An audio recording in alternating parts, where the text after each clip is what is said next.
Well met, friends, freaks, and those seeking adventure. We're Purple Worm Syndicate, and we want to deep dive into the Chronicles of Imeron, episode 7 today. Currently working through chapter 1, The Mist of Morden Deep. We are starting with a flash of glowing green eyes. And through these eyes, you hear and see Grom Grumble on the deck rise up, eyes turning bright green, and he starts chanting out a message. A history message, we'll call it. Nestled deep within the ancient swamp forest lands of Lacona Cay, a fortress was forged. Originally constructed as the strategic outpost that kept this keep was fortified by the Phoenix Braves to secure the revolt of their most prized possessions, including legendary treasures and artifacts collected over the years of maritime adventures. It stood as a symbol of the Order's strength and prosperity. This Morden Deep was blessed by the new titans of the world, a way to protect the wave of life. Within this keep, with this keep, they would also form the largest fleet the world of Hezilleon has ever seen over the years. It was the foundation for the Phoenix Braves. Morden Deep was established as a safeguard and wealth mass of the Phoenix Braves of their maritime exploits. This keep, constructed in elven craftsmanship, originating seamlessly with the beauty surrounding of the forest. The stonework towers and the wooden ramparts blended harmlessly with the ancient forest, creating the fortress that seems a part of the landscape of the forest itself. But it wasn't without pushing out the native people of Lacona Cay, destroying the land and going against the Titans' wishes to protect the wave. The forest became alive with toxins, spilling out death across the land, and soon to the seas it spread. The native furbogs, elves, Hargonian stirs, fairies, and Hadozis became sick, but they fought back, leaving just few. The Phoenix Braves fled to Asmu Peninsula, slowly working their way down the coast to Evan Watch. Morden Keep now stands as a haunted, corrupted remnant of the past. But as you see today, these blighted creatures stand before you. The treasure that once symbolized the Phoenix Braves' triumphs and source of maleficence and power has shrouded the seas of unnatural darkness, the sea's curse of the Phoenix Braves. Torque, Wilfor, and Zane, you see Grom's eyes change back as his body drops to the ground and begins sieging on the dock. The waves crashing against the ship. This ghost ship set in front of you was part of that curse, that spread of toxin, that blight that once consumed and kept Lacona Cay together has now began taking down the seas, basically south. I almost said north. South. But as this battle rages on, the Deep Scion and crew with the newly summoned monster, a purple deep haze, stands before you, and we start today.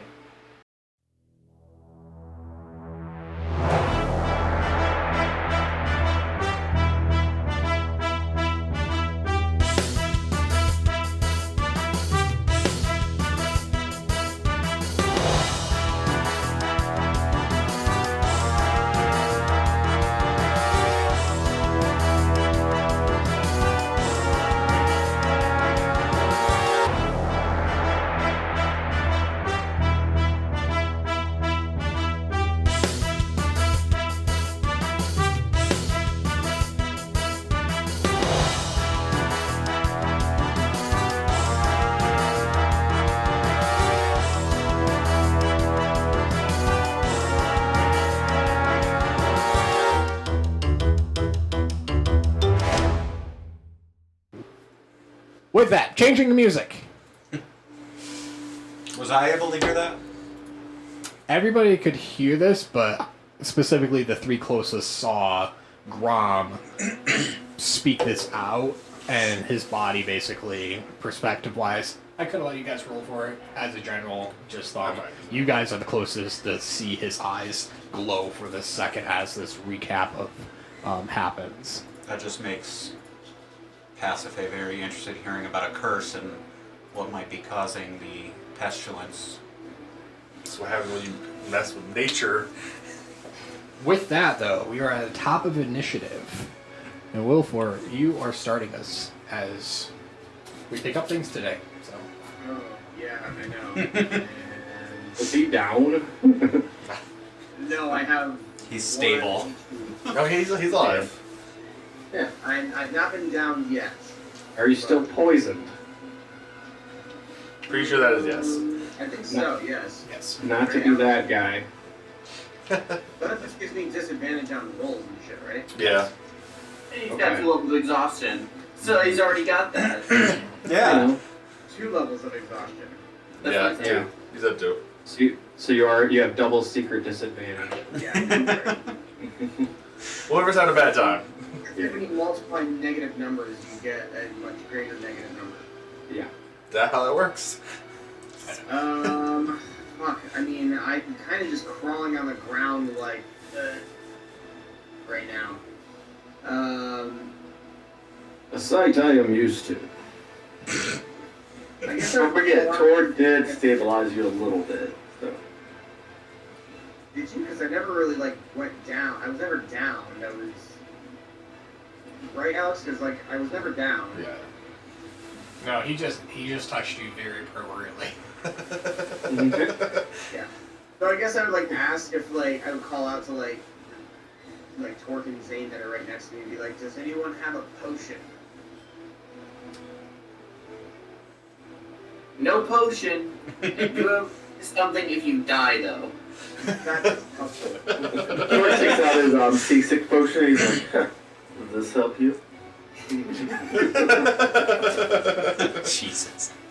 I'm just shouting past this monster while gripping the fucking helm during this storm, and I'm just like, no, because we're too damn busy chasing these guys into an alleyway, and now we're here. This is not where I expected to be yesterday. Pick up the potions and the little port. We just gotta get there alive first. No, I had a take this one. Okay. I guess if I might as well make it worth my fucking while to. If I'm gonna be hurting, I might as well go down swinging. Fuck is that bringing down this thing?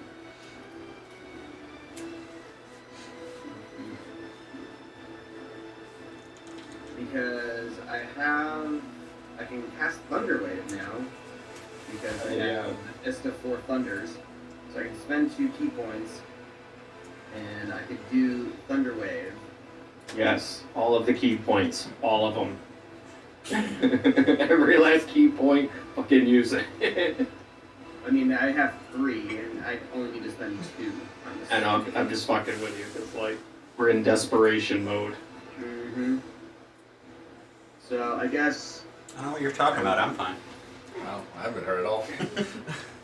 I haven't been hurt yet, but the thing standing next to me has something to say about that. Alright, so this guy is 10, 15 feet away, and my range is 15 feet on Thunderwave, so... I am gonna do that. I'm gonna spend those key points to do Fist of 4 Thunders to cast Thunderwave. And so it's a con save that you've got to make. Let's see your Thunderwave punch, Travis. Yeah. I feel like it's a 2 thing, right? It's gotta be a 1 this way and then just coming down and smash it, you know. Acceptable. It is acceptable. So, Al, did you roll something? I did. I rolled a 16. Fuck, that's good. Alright, so you take half It damage. doesn't get pushed. Yep. Mm-hmm. Man, the push is the best part of the ability. Get the fuck out of here. Especially if you knock him off a cliff. You take half damage. It's an elemental though. Probably doesn't fly flies. Mm. Yeah. So half of 10, taking 5 damage and no push. Okay. And then I only moved like 5 feet or something like that, so I think I'm gonna move and kind of like just lay against the fucking like edge of the ship right there. Okay. Just kind of like sit down and be like, come on, I gotta tap out, I gotta tag out, guys. Alright. Tapping out.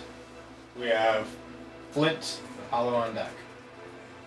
Alright, well, I haven't been attacked by this big monster yet, and I know that that is imminent, but I'm going to keep on my assault on the other captain of the ship, because I think that's my bigger problem. So I'm going to once again cast the old reliable magic missile and fling them bitches at level 1 at the captain. Okay.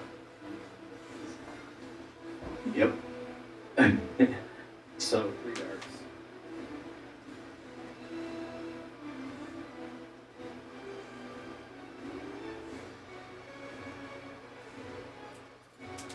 Ten damage. Is that thing looking rough? Very, very rough. That's what I like to hear. Alright, well, can I use a bonus action to just clench my butt cheeks and brace for impact with whatever the hell this thing is? Yes, you can. Alright, thank you. And that'll end my turn. Alright. Hollow, you're up with Hezilleon on deck. Alright. Paladin's fighting with this big captain. John summons someone's a great axe this time and just goes for a swing. Okay. It's ice again, but like probably I didn't need to do it. There's a 18 hit. 18 hits. There's a D12 for a great sword. Great sword, great axe. Plus. So that is. I need to add my intelligence modifier once a turn. That is 8 force damage. Give me a description of what this looks like as this creature's attack. Nice. So basically, like, I feel like I have like sword fight with him. I parry up one of his. Well, I don't know what he has, but I parry up whatever weapon he has, and as I spin around. The next time the weapon comes around, it's just a giant axe and just cuts him right across the chest. Okay. As your blade slices through the chest and it like slides, like body drops to the ground, you hear just this molting sound of gargling from this creature's throat for a second as it starts, like, its body starts oozing out this black, like, acidic liquid of what was blood, but has just not blood anymore, basically. And as it hits the deck, even this being a destroyed zombie ghost ship, basically, it starts eating at the flesh of the actual ship itself. Great. But the deep silent is dead. Captain's down. The elementals still exist. And now, does anything happen to the ship? Ending your turn, the ship wheel starts spinning that he was holding, the captain was holding, and you can feel the, 3 of you still on the ship right now? You can feel the ship start shaking and beginning to descend underwater. Well, I still had a bonus action in like movement. Can I use those? Yep. I hit back. Okay. Come on, bro. It's just the back arrow. I don't know what to tell you. I was really hoping that the captain would take these giant creatures with him. Yeah, me too. But at least we got the captain dealt with. Really, really hoping for that. Basically, I'm gonna bonus action do my new cantrip quick step Okay. and move. It has 20 in my movement, so I can do 50 feet instead of 30 feet. I'm just gonna book it. Oh, I'll book it way up there, I guess. Yeah. I don't think 10 feet is enough to jump the ship. I'm gonna go all the way up here to sprint across this boat. Like my life depends on it, because it probably does. And that'll be all I got. Alright. Hezilleon, you're up with Zane on deck.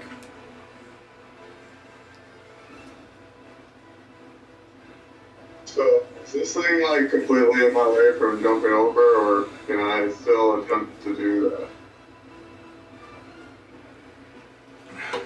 You can attempt to do an athletics, like running by it. It will get an attack of opportunity if you're using that post that is basically floating over right now. That doesn't sound good.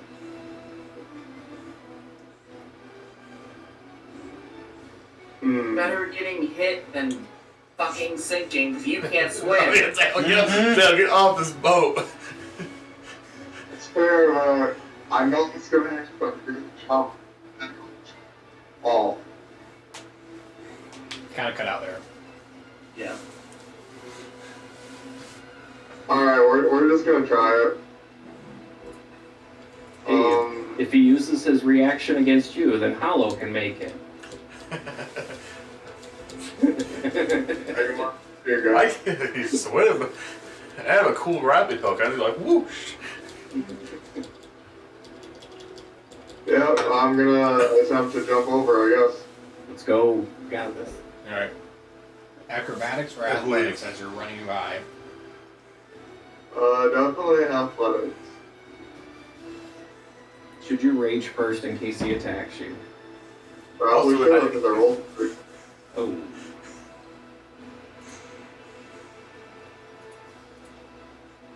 There are 9 total. Or a 9 total? Yep.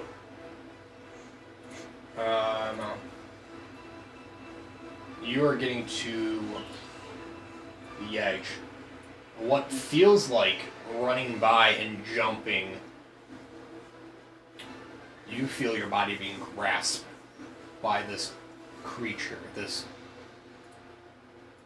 creature, as this haze forms around you with the 9, you see your body jumping and hitting the side of the ship, but you're not actually jumping at all, as you are stuck underneath this thing, and it is grasping, basically swirling around you. I need a Constitution saving throw from you. Oh boy.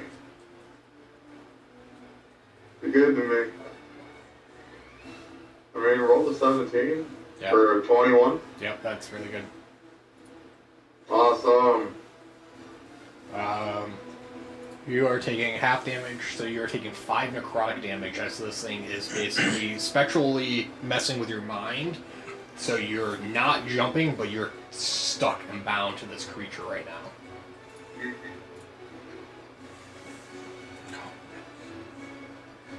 You guys see basically this swirling mass now attach its basically very genie-like tail.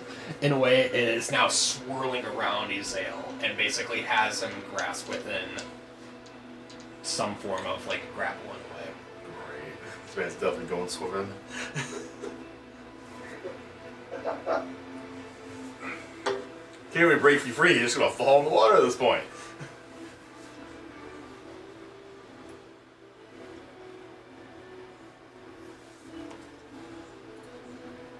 Heading Hezilleon's turn, we go to Zane with Torque on deck.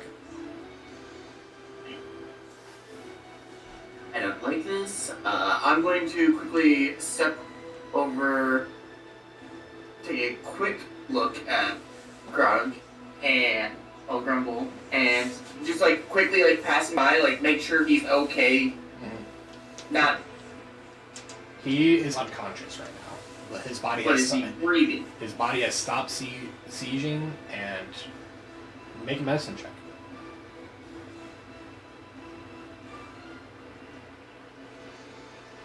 That is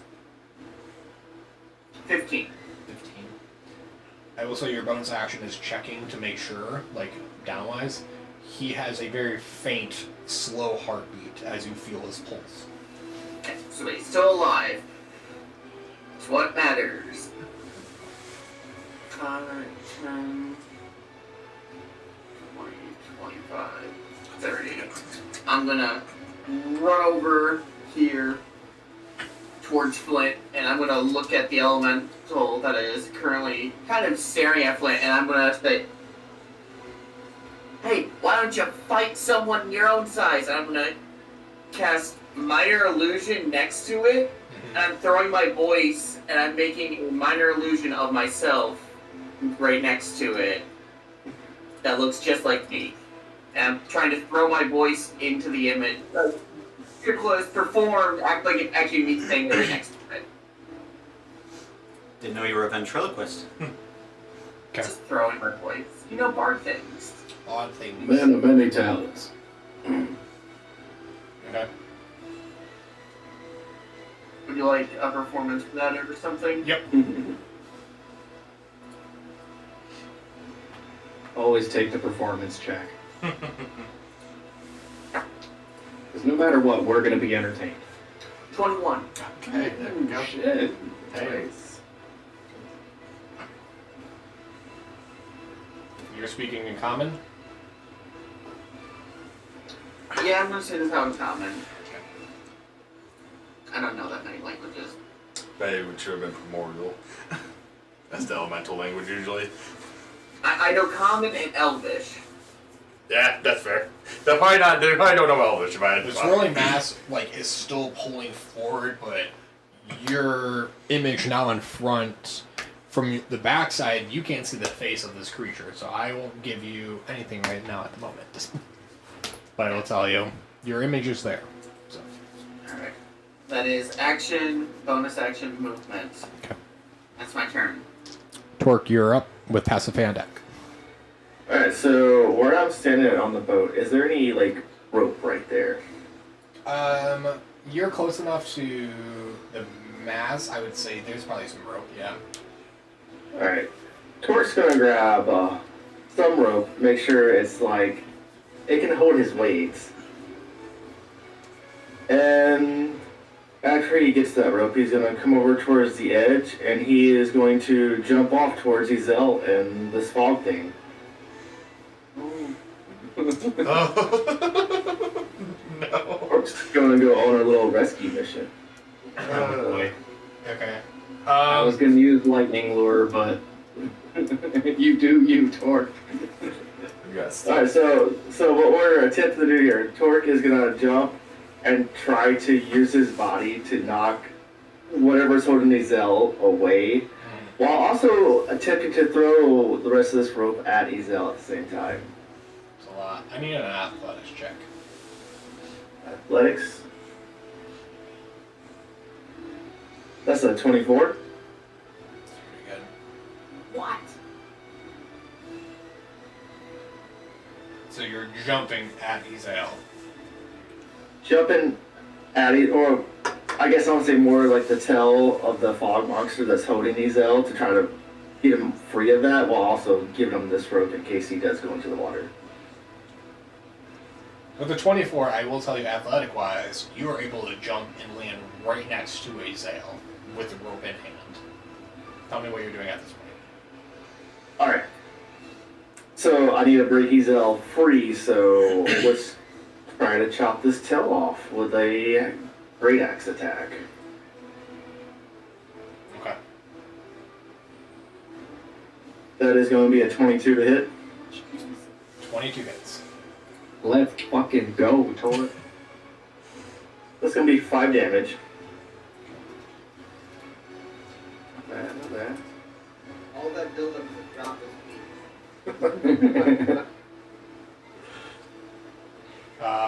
I need a Constitution saving throw from you, though. Oh, don't fail this. You're gonna hit Zell instead. Good thing I can roll that with advantage. That's going to be a 21 for the con saving throw. Damn. Oh my god. 21 saves. As he's already attached to one creature, he can't attach to another. So, you're taking 5 points of necrotic damage. Is Hezilleon free? As you slash down at the mist, he's still attached. But he didn't miss the mist. Well, does Hezilleon have like a hand free or something where Tor can just hand him the rope. His hands aren't bound. He is not holding weapon-wise, whatever. He is just stuck at the edge of this thing right now, though. Alright, cool. Hezilleon, take this rope in case you go into the water. Now, would that be considered my bonus action? Yes. Okay. Well, then that is all Torque is going to do right now. Okay. I'm going to have you buddy right next to his right now. Oh, God. I don't know if this map quite makes sense, right? Pass buddy, you're up. Okay, there's still an enemy on the ship, right? Yeah, Yep. one trippy goblin guy. Okay. Is it near my echo next? You. That's you. Sorry. This one would be you. I would be more different. This is you. That's your echo. Oh, okay. Make it more obvious for you. Okay. Yeah, blue and green dots were echo. I am going to try to slash this thing with my glaive. I need to get this. Yeah, don't roll on tilted Yeah. platform. Okay, 20 to hit. 20 hits. For 11 slashing. Bloodied. Still standing. I thought it was actually the first attack to hit him. Oh, yeah, that displacement effect. Oh, Wait, shoot, oh, I it didn't was roll only this. disadvantage. Displacement effect was removed last time. Oh. Or, The first time was his, I was like, oh. yeah. I say last time, I mean, essentially it stopped after Captain died. And then, That makes you one cast the spells, that makes sense. I'm gonna command my echo to move as far towards the other ship as possible. Yeah, you got my. Oh. You got 30 feet on the side, 10, 15, 20, 25, you like there. How close am I? Oh. Am I close? You're Michael had it on. There we go. Yeah. And then I'm gonna use 15 feet of my movement to swap places with the echo. And move the rest of my 15 feet. You're taking. Michael, you're not right how you can do it. Yeah. You seem to be struggling. Yeah. Got it. There we are. Yes. That's how we want to do that.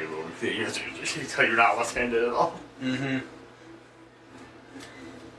It's also wireless, so but I don't have a place to move it. So yeah, that's my turn. Alright. And in your turn, the deep gnome next to your echo reaches out, begins to liquefy into that black goo you saw the Got the turn into. captain turn into. And as it touches your echo, it just disperses and it's gone. Bye, echo. Bye. Douchebag. Top of initiative. Well, top of the initiative. Oh. I still I'm gonna have say my echo's dead. Probably won't be relevant. Pasiphae, Hollow, Torque and Hezilleon. Con save. Yep. Keep our souls in our bodies. Keep your souls in your bodies. Con save. I think that's the best place for them to be. Yeah, maybe. That's a 20 from Torque. 20 for me as well. 22. Jesus. They're all the ancient characters. We're the tanks. That's why I'm not on that damn ship. Yeah. All the squishies are over here. Right. Where you belong. I'll stay back and pew pew. Hezilleon, you were the last one I needed. I got a 10. Oh, forgot you were in that. Sorry, buddy. Spoke too soon. You're Oh, taking, yeah. Are you sure you didn't have advantage? taking a level of exhaustion. He definitely does. Barbarians definitely have con save. I'm assuming he rolled advantage. It was just that bad. And the ship begins to descend. It is halfway underwater now as it starts dropping and basically ramming forward. Map-wise, it looks like it's 10, 15 feet away, The front half of the ship is hitting the back half of your guys' ship right now. Oh, so literally touching it right It's now. literally touching right now. It is about 10 feet down, though, versus, like... So the actual main deck is about 5 feet above the water right now. Okay. And as it smashes into the side of the ship, the two living hazes, basically. The one next to Torque and Hezilleon will go with him first. Starts swirling out, and it is going to do a slam attack against each one of you guys. Al, did the ship take any damage as the other one's going under it? It's so close, I'm not going to say it's going to take any damage right now, even with the spikes and stuff like that, and it's descending down. I'm going to give it a freebie where it basically just hits and collides, but there's no actual damage because there's not enough movement. Pretty No momentum. Yep. First attack against Torque is only an 11. That misses. And then Those Hezilleon, spikes scraping against the metal. it is a 13. It has hit. a... Wait, does it have a protection? I don't know if it does. European misses. An hour minimum or whatever. I don't know. I have a crazy plus, and somehow I missed this. Hey! Foot run! This thing is swirling forward. And you're not real Zane there, so the first creature I can attach to is Flint. Flint, I need a Constitution saving throw. Alright, Constitution, my favorite. So I can ignore most of this distance here. It was like 5 feet. That's an 8. An 8. Yep.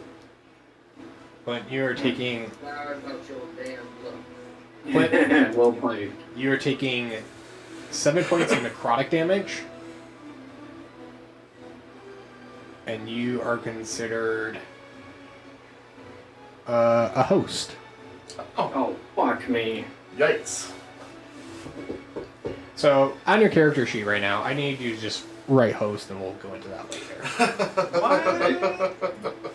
No. Very sorry, not good. He's been implanted or something. That's just how the cards fall. Seromorphosis time. As this thing moves around, it starts swirling up your arm and it gets closer and closer. You can feel it going into your ears, into your mouth. This deep haze, it starts choking you.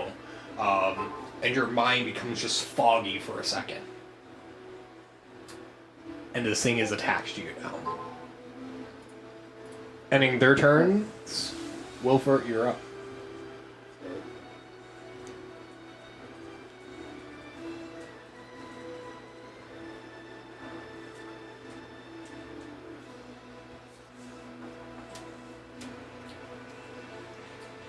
Wilford, your luck would be really helpful right about now. Oh, my luck would not be helpful at fucking all right now.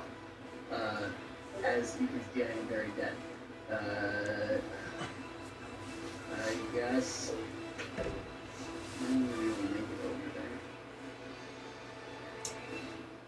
Here, I guess I have a lot of. Alright, well, I guess. Like Fall Out Boy said, sugar, we're going down swinging. So I guess let me try and quarterstaff. Quarterstaff this bitch. I'll be your number one with a bullet. Well played. Well played. I'm honestly impressed that you knew that there. All the fucking emo bands that you like to give me shit about, I did not expect you to rip off. Come on now, come on now. Nobody, You underestimate me. nobody here has a god complex. Calm down. Well, Alright, so let's try and... is it complex that you just are the god of the world? My quarterstaff, as weak as I am, I'm gonna like just lift myself over there, prop myself up with my fucking quarterstaff, and just try to take a swing as I'm like getting momentum, you know, from like pushing up with what very little strength I have left. So Okay. here we go. Would you even made it over? Yeah. Most have Level 2 exhaustion should be half movement. Oh, you're right. You did not make that movement. Oh, I forgot he was level 2. Yep. God damn it, Joel. I'm sorry. So yeah, he got like I here, like- right next to Zane. I like fair D&D, so. You totally screwed my whole thing up now. Yeah, you're like back I'm there. sorry. I'm also kind of trying to keep you alive right now. That's fair I know. too. I guess I'm not moving shit because I can't even make it over there. Do you have anything to throw? Not really. Damn. I know. I don't really like get it. That's why I was like going in all fucking guns blazing, like punching and shit like that, because it's like I didn't have anything ranged at all until I just got Thunder Wave and I've already spent that. And we don't have any barbarians near him to throw him at the situation. I don't think throwing him out of the situation will help. I think let's not do that. Yeah. I would fucking kill me. It's worked so well the last couple times. When I'm desperate in BG3, I throw my boots at people. You can give that a whirl. Yeah, I feel like that would The chancla. That's really fun. I'm sorry, Trav. No. Because no, yeah, don't- he's don't be probably sorry. wearing like Don't be sorry, you Nazi something like fucker. that too. You gonna hold your action? Yeah, I'm just gonna I don't even. Maybe know just take that- the dodge action to maybe not get murdered. I was gonna say I don't even know that like holding the action is gonna like. I mean, Hide I'll- check. Could hide and just stay out of danger. Yeah, I kind of feel like that's what I need to do. So maybe I'll move my fucking 20 feet or whatever it is over here and just fucking hide. I've had the seasoned man on the ground. Roll a stealth check from it. You know what? I'm at a very limited amount of options right now with 1 HP, no range, and also fucking exhausted. It's called So- 1 HP and a dream, buddy. Yeah. You don't have a crossbow? These guys all got ranged weapons. All I got's a quarterstaff. Yeah, this is a far cry departure from. Mr. 200 feet spirit gun. I just got a stick. Anyways, I'm gonna start blasting. Man, do I wish I had Tevin right now. Anyways, that's my turn. Go ahead. Okay. Uh, That's fine. Flint, you're up. Hollow on deck. If I'm a host, am I in control of somebody else? Like, what's happening here? You are currently at the ship's mast. Or the helm or whatever. Wheel. I said mass, yeah, wheel. Yeah, thank you. Helm. Same thing. Yeah. Pretty different. Pretty different. It's a massive helm. Whatever you need to tell yourself. Roll. I mean, I'm surrounded by a mass of Roll me a- bullshit. So I mean, Roll me a d20. oh.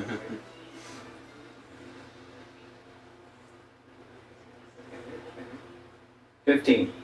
15.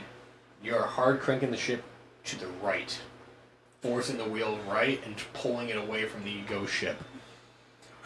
Well. And then I need Yeah, move. I need a con save At the end of your turn. Oh no. Alright. How far? Oh, you should say the Well, it's ship. going to go back to what the map is. Okay, so it's still. Okay. That's not too bad. Alright. Con save is 16. 16. 16 passes. Okay. The host effect ends. Oh, Hey. You take 3 points. 3 points of necrotic damage. son of a bitch.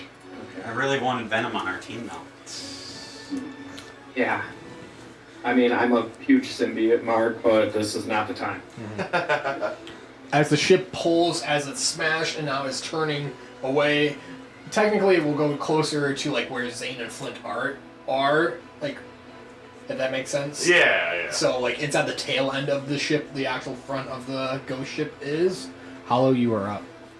Let's see. I was going to maybe like whip over to where Zane and Flint are. How is this from now at the peak of the enemy ship? Yep. How close am I to Flint? To Flint, I would say 5 feet, 15 feet up to like the top of the actual like ship, and then Flint is what, like 10 feet away. So he's probably about 30 feet away. Okay, so I'm gonna use my hand gang grabbing hook to whip up the 15 feet to the top of our deck. Okay. So then I'm like here. Yeah, you would. I was gonna say you actually be like right. Right there. All right. Yeah. And then, they're like, I got you, Flint, and I'm gonna run up and pull out a gleaming halberd, brilliant halberd, purple halberd, and just try to rend him from his flesh. Okay. Sorry, what weapon was that? Halberd. You just need to hear it again. Halberd? Did I say it weird? You said it like 3 times though. Did I say it? I did say Halberd! Yeah. I kept trying to say the word purple, Yeah. but I kept saying halberd over and over again. I'm realizing it now. I tried to say purple halberd, and I realized I was missing a word, and I kept saying halberd instead of purple. Purple. Halberd. Halberd. I want a halberd. Alright, is a 15 hit? 15 hits. Alright. D10. Work that purple. Alright, 7 plus 4. 11 force damage. And I rend with the purple halberd. Okay, it's the purple elemental. Purple haze. Did you really make us fight purple haze? Yeah, so it's just like, okay, and then that is all I got. I mean, it is called Deep Purple Haze, so yes, Technically, you guys are. These monsters are dank. Jesus. We're going to away from Hezilleon, and I was like, I don't know how you guys are going to deal with that, but I'm going to go help Flint. You guys have fun. I think I have the munchies more than usual. Is this because of my camel and my mounts that I named Indica and Sativa? Is this why I'm getting killed by the smoke? Yeah. Alright. Yeah. Hezilleon, you are up with Zane on deck. So am I like Continental still thinking that I like jumped over? Or? That vision is gone, and you are now holding a rope next to Torque at the very end, and this creature is swirling around you. Put the fires into the water. Come again? It came from the fire. The torches? Fair enough. It does me no good. I don't care where they came from. I just need to get it off of me. So, I guess first thing Zale's gonna at least try to do is like try to like push it away, even though it's made out of smoke, just like on instinct, try and push it off of me. Yeah. Are you attacking it then, or are you just swarming, like unarmed, Swatting mosquitoes. swatting mosquitoes? Yeah.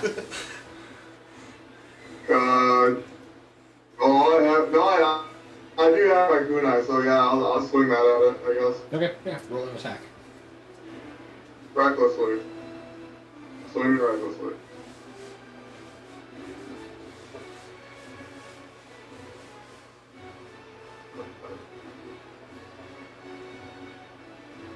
That's fair. 22 to hit. 22 hits. Yay.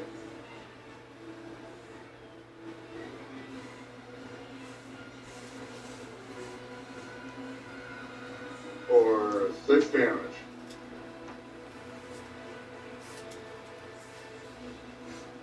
That make the bastard let go. The bastard is not attached to Hezilleon and is swirling around Torque and Hezilleon at this point.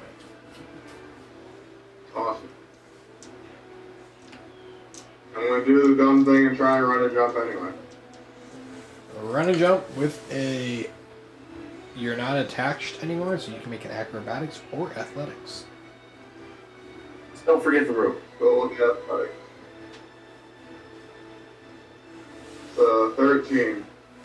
13, as you are 10 feet away, you are able to jump on and grab one of the flaps as the ship is 5 feet above the water and the top of the wall, like the actual ship you're jumping to, is 15 feet up.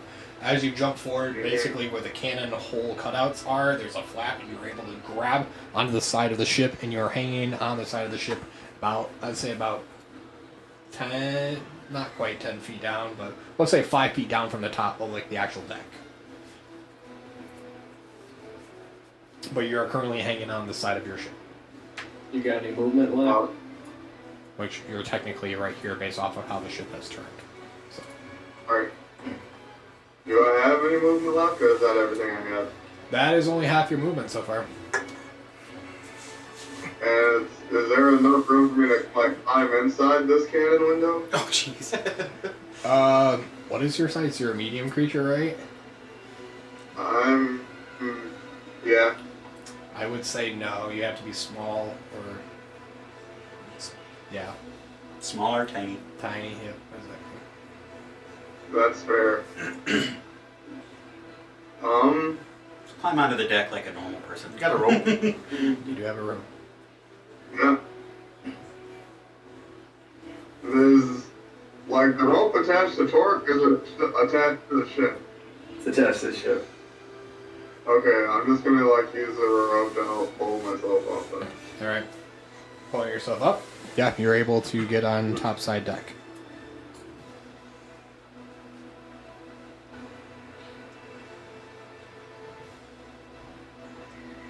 Anything else? Yeah, I think that'll do it. Okay. I don't think there's anything else I can do. Ending your turn, we have Zane with Torque on deck. Well, the illusion didn't do fuck all. It was worth It a was shot. worth it. It absolutely was. I'm gonna move next to this one, next to Flint. I'm gonna pull out the rapier, and like, I know normally this wouldn't work, but I'm going to stab at it with my rapier. Okay. Roll an attack. Just, I'm fucking stabbing gas. Makes no sense. That is a 15. 15 hits. I'm going to burn my last Bardic Inspiration, though, since I have confirmed it's a hit, and I'm going to Psionic Blades. So, when I hit a creature with a weapon attack, I add 2 extra d6 psychic damage. Yeah.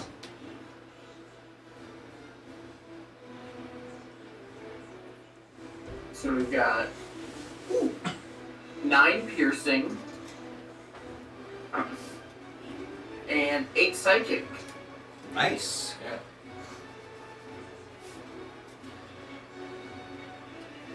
As this like psionic pulse basically radiates from my rapier as I stab this.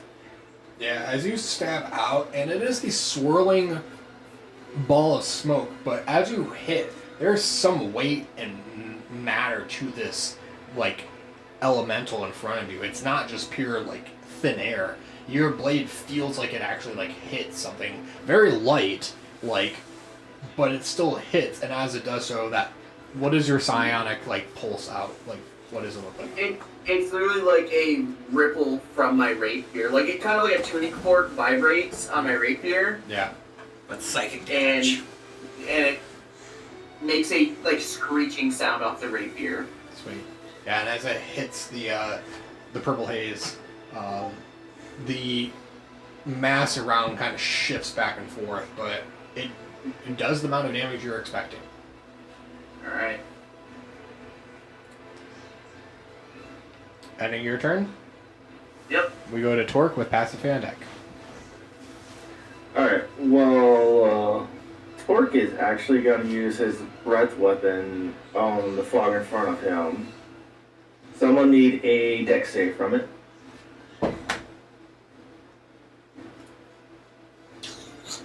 It's a 10. A 10 is going to be a fail. So he's going to take 7 thunder damage. Yeah. And then for Torque's bonus action, he is going to grow his wings out. So he's fine now. Okay. He's going to hover in the spot he's in. And he's going to yell at Pasiphae, like, hurry up, get off the ship, it's sinking. And kind of like reach his hand out to her. I got this. That'll be Torque's turn. Okay. Passive, you're up. Alright. How far away am I from the ship?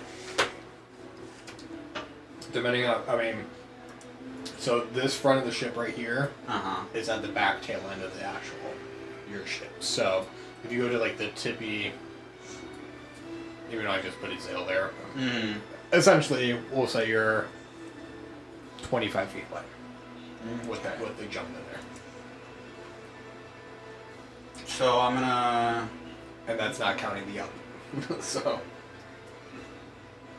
to the top of the ship, you're up like 40 feet. 40 feet? Yep. Okay.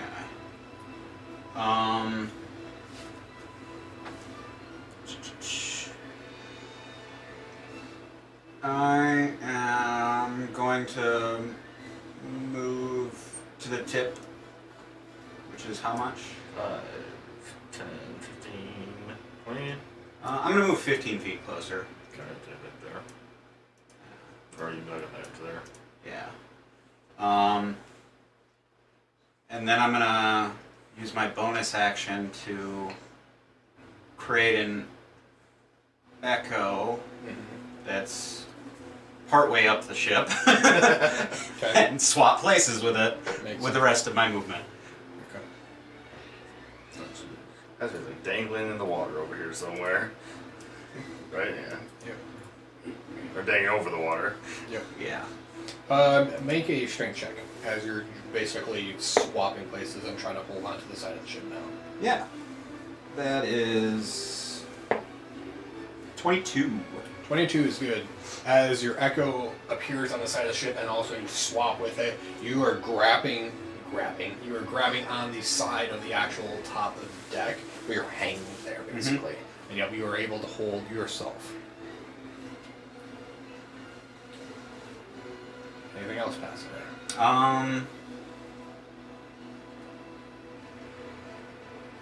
Well, now that my echo is where I was, I'm gonna have it attack the mist, the purple haze. Okay. 17 17 hits. for 11 slashing. 11 slashing. Puts that one at bloodied. Sweet. And that's my turn. Ending your turn, Torque, as you are flying off the ship descends down into the water as the cauldrons that summoned these creatures hit the top of the water and now submerge as the waves hit. The deep purple hazes explode out. Oh shit. Everybody within a 5-foot radius needs to make a dex save. Great. Hey, Zane was right. So, Hollow, Zane, Flint, and Torque. I need dex saves from you guys. Alright. That's a nat 20 from... Torque, yep. Sick. Got 11. 11 is a fail. 12. Not right, 12 is a dexterous. fail, and Flint. Let's see. I have an 11, but I'm going to use Arcane Deflection to add a +4 to that, making it a 15. And I can only use cantrips on my next turn. 15 passes. Oh, I The love how you were so certain going into it, but you were very uncertain. it's worth a shot. my fails are taking 7 points of necrotic damage. Oh no, I'm below max health. My I am kind of pissed that I have to use a cantrip now, because that was going to be really fucking dope what I was about to do. Well, I think they're dead. They blew up. They blew so, up. Oh, okay. Yeah, so we have no enemies on board. Yeah. No. They are blowing up as the cauldrons hit, and basically being desummoned, they explode out. So Torque and then Flint, you guys pass. You guys are taking 3 points of necrotic damage. And Freaking as death bursts. the ship descends down, the rain, you can see the glowing green slide underneath your ship, basically, as it goes deeper and deeper into the black sea. And the rain and storm above you continues, but the green mist that was around is no more to be seen. We are out of combat. I'm gonna finish climbing on deck. God. I think before Torque even decides to come back to the boat, he's going to look into the water, kind of pissed off that that thing just exploded in front of him, and he knows he didn't cause that explosion. Yeah. And he's up there debating a little bit whether he wants to go into the water after that ship or not. Jesus. Oh, You know, guys, maybe we should have gone below deck on the ship.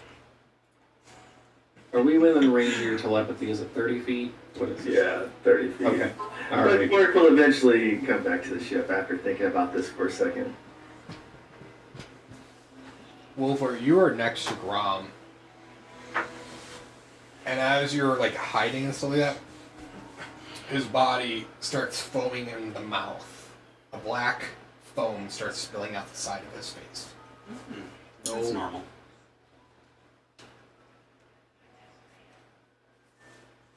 I draw a card and hold it.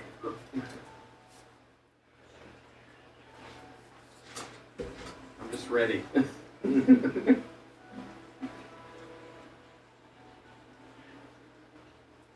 Make a perception or something, man. Discover what the hell's going on with this guy. That was to you, Travis, once again. I know. Or shower or something. Like, Perception, at least I have advantage with that, so with being at disadvantage because of poison and shit like that, then I would just be like a regular straight up roll, correct? Yep. Okay. So let's see, +3 on that bitch, so we got a 17 on a perception check. 17. Perception-wise, you can see the foaming black from his mouth, spewing over, and the veins in his face starting to turn black as well. He is going into cardiac arrest in some form or way. What the fuck? I'm currently checking my shit after that smoke monster went into me. I'm like making sure I'm not about to start spewing this shit out too. You're just gonna pee purple for a week?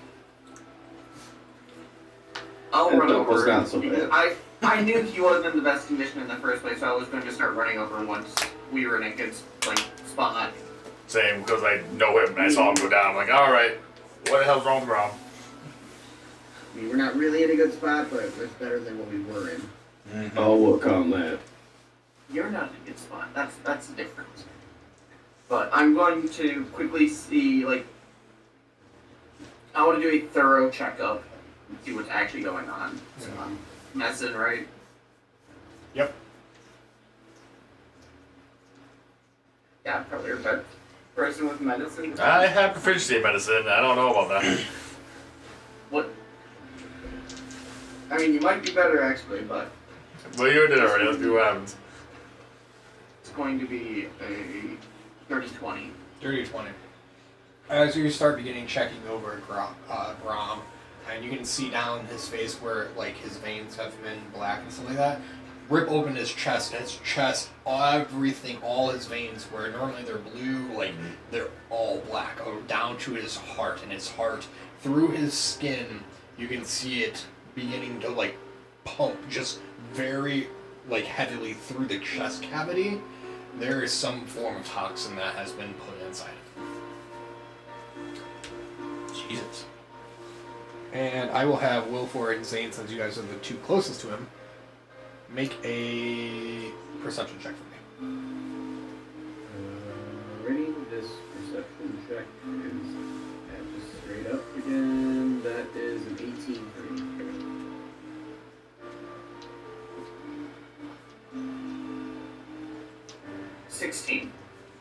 Both of you, towards the front, not front, but I say 5-10 feet away, you see a quick shadow. That's all you see. Nothing out. There's nothing physically there. You can see through the lights of the actual top of the ship shift away from Grom, and then you hear a splashing sound within the water next to the ship.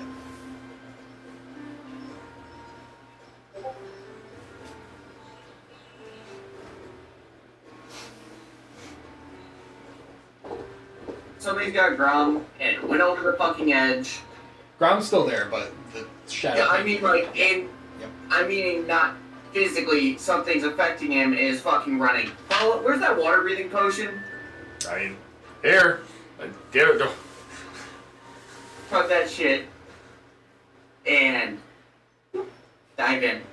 Oh, fuck. Nice knowing you. Okay. As you all witness Zane jumping over the ship, what is everybody's reaction, or what are they doing really quick before we get to Zane? I mean, Torque was already thinking about it, but seeing... Look, but I'm not chasing after him. I'm in no condition to be doing that. Bye, Zane. None of us want to sail the ship. If we don't save him, I actually think Hezilleon's gonna run over to the edge, just yelling, "Little Zane!"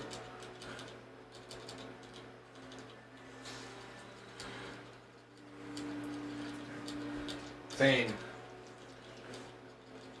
as you dive into the dark seas in the water, dark seas water, yeah, same exact thing. You have dark vision, right? I do as a king. Well, everything's great, so it doesn't matter. Great enough where the surroundings, as you are searching within the water, and you dive down, you see for a split second the invisible creature that just jumped off your deck form out, and you see the back end of a fin of some sort swimming away really quickly. I don't think you can catch up to it.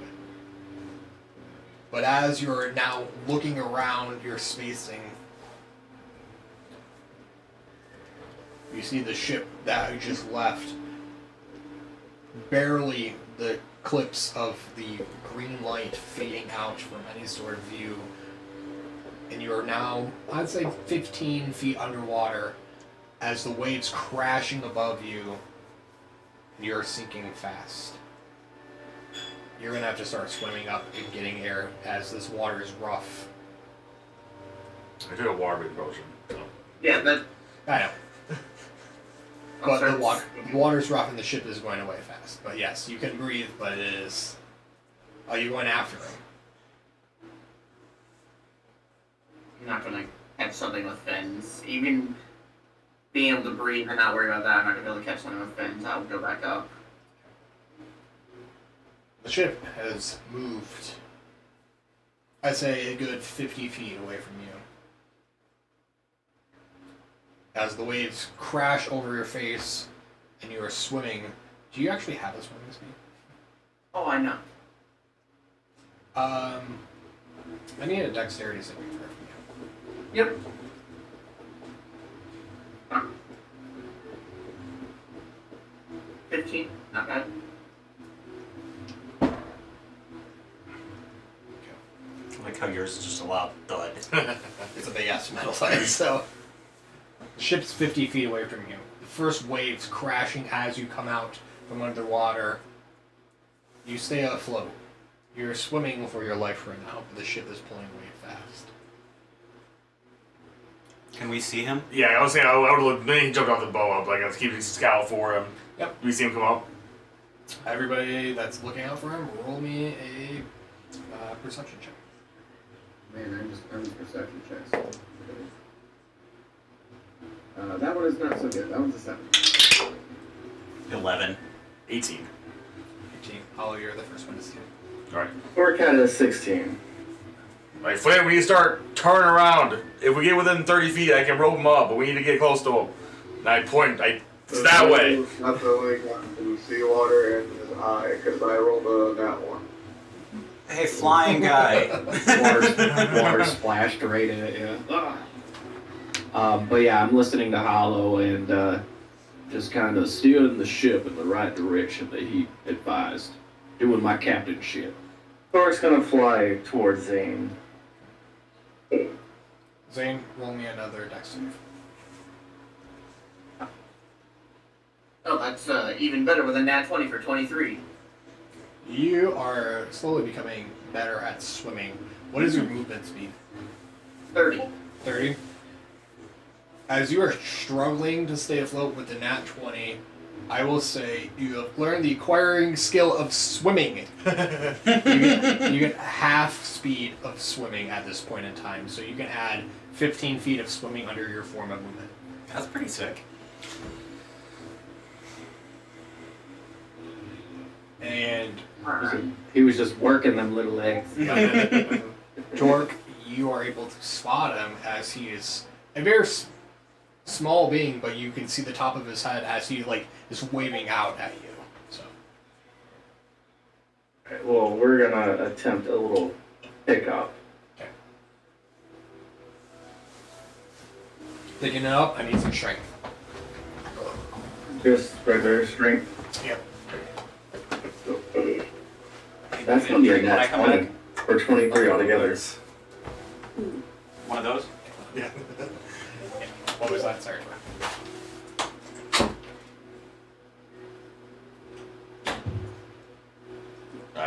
Not great by telling all their own laughing faces. I know it. I didn't hear it. I have no idea what that reference is, but it's so good. Oh, okay, it was rough. Fantastic. The roll was a 23. So we just about that. Saying of the episode: Little man, big balls. Torque, with Zane holding on to you, I will give you the benefit of the doubt of being able to pick him up. Yeah. And fly back towards the ship. Drenched and wet. What the fuck just happened there? You guys are able to make it back to the ship. Everybody's kind of wet though. It's raining out still. So. Yeah.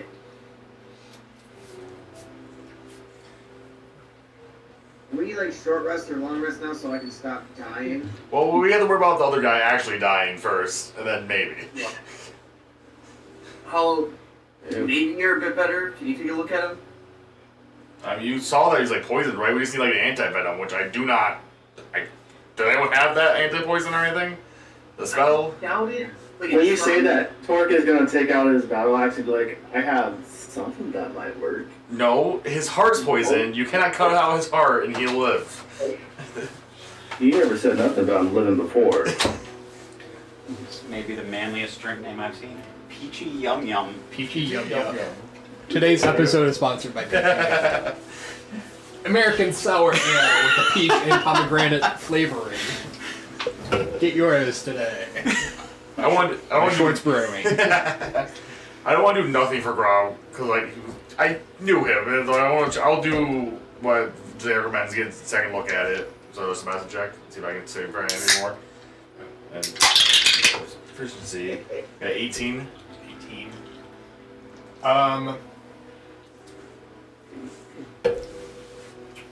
You don't have an herbal kit or anything I need to do? New. The best I got is I don't think I have any kits. You weren't left alone on the ship. I'll give you this. As you had brought Zane below, and where you went to get him healed, that none of that equipment was removed. Right, I was like the healer's office. Alright. We need to go downstairs. There's a room where the healer was saying we can look for any bottles labeled like anti-venom or anything. They're anti-poison, not venom. That's a different thing. Yeah, fine, Break. whatever you- Go! Everyone but basically Flint. Yep. I'm like just kind of dry heaving, like literally coughing and hacking and just kind of waving my hat into my face as I'm just taking on the wheel trying to stay awake. Hezilleon, could you check the stars and make sure I'm still going in the right fucking direction? Yes, I can do such things. And I don't know, do some Earth, Genasi, Rock, Star collaboration thing. Not the Rockstar collaboration. Make us My favorite GTA DLC. roll a survival check there, Hezilleon, as you're trying to navigate the stars. Well, I assume means they were running downstairs looking for potions. Yep. That's a 6. Oh, balls. Stars are out. There are stars. Jesus. He's still got salt. What stars? Still got It's salt. raining. He's still got salt water in his eyes. Yeah. It's raining. What stars? There's just clouds. It's like a lightning bolt, like, oh, the big star, pointy star to the east. I know that one. Well, we can't rest here. We don't know where we're going. At the very least, we need to get away from whatever the shit just attacked us. We might lose some time, but in the daylight we can regather and figure out what the hell we are. Are you okay to keep sailing there, Flint? Do you need to tag out? I'll live until daylight and then I'm passing out. Torque at this point will kick Flint off the wheel and go get some sleep. Go get some sleep. Same with Wilfer. Go get some damn sleep, guys. This kind of conversation here. Crash downstairs and trying to part a room apart. I just grumble and kind of tip my hat to politely to Torque to thank him and just kind of go to the captain's quarters and pass the fuck out. Then Torque will yell at Hezilleon. Hezilleon, how do you drive a boat? Jesus Christ. I got to do with the other one. Oh my god.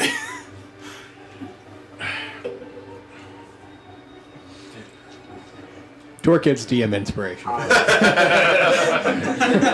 for conning his way into driving.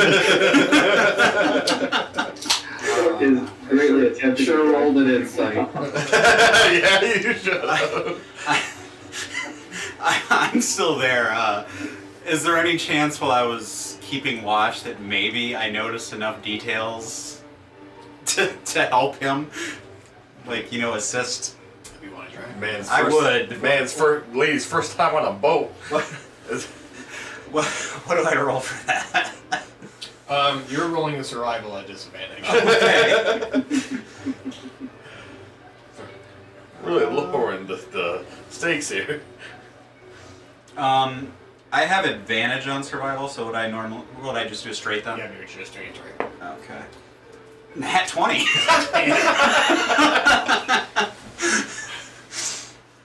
If I had rolled a disadvantage, I would have gotten a 3, so.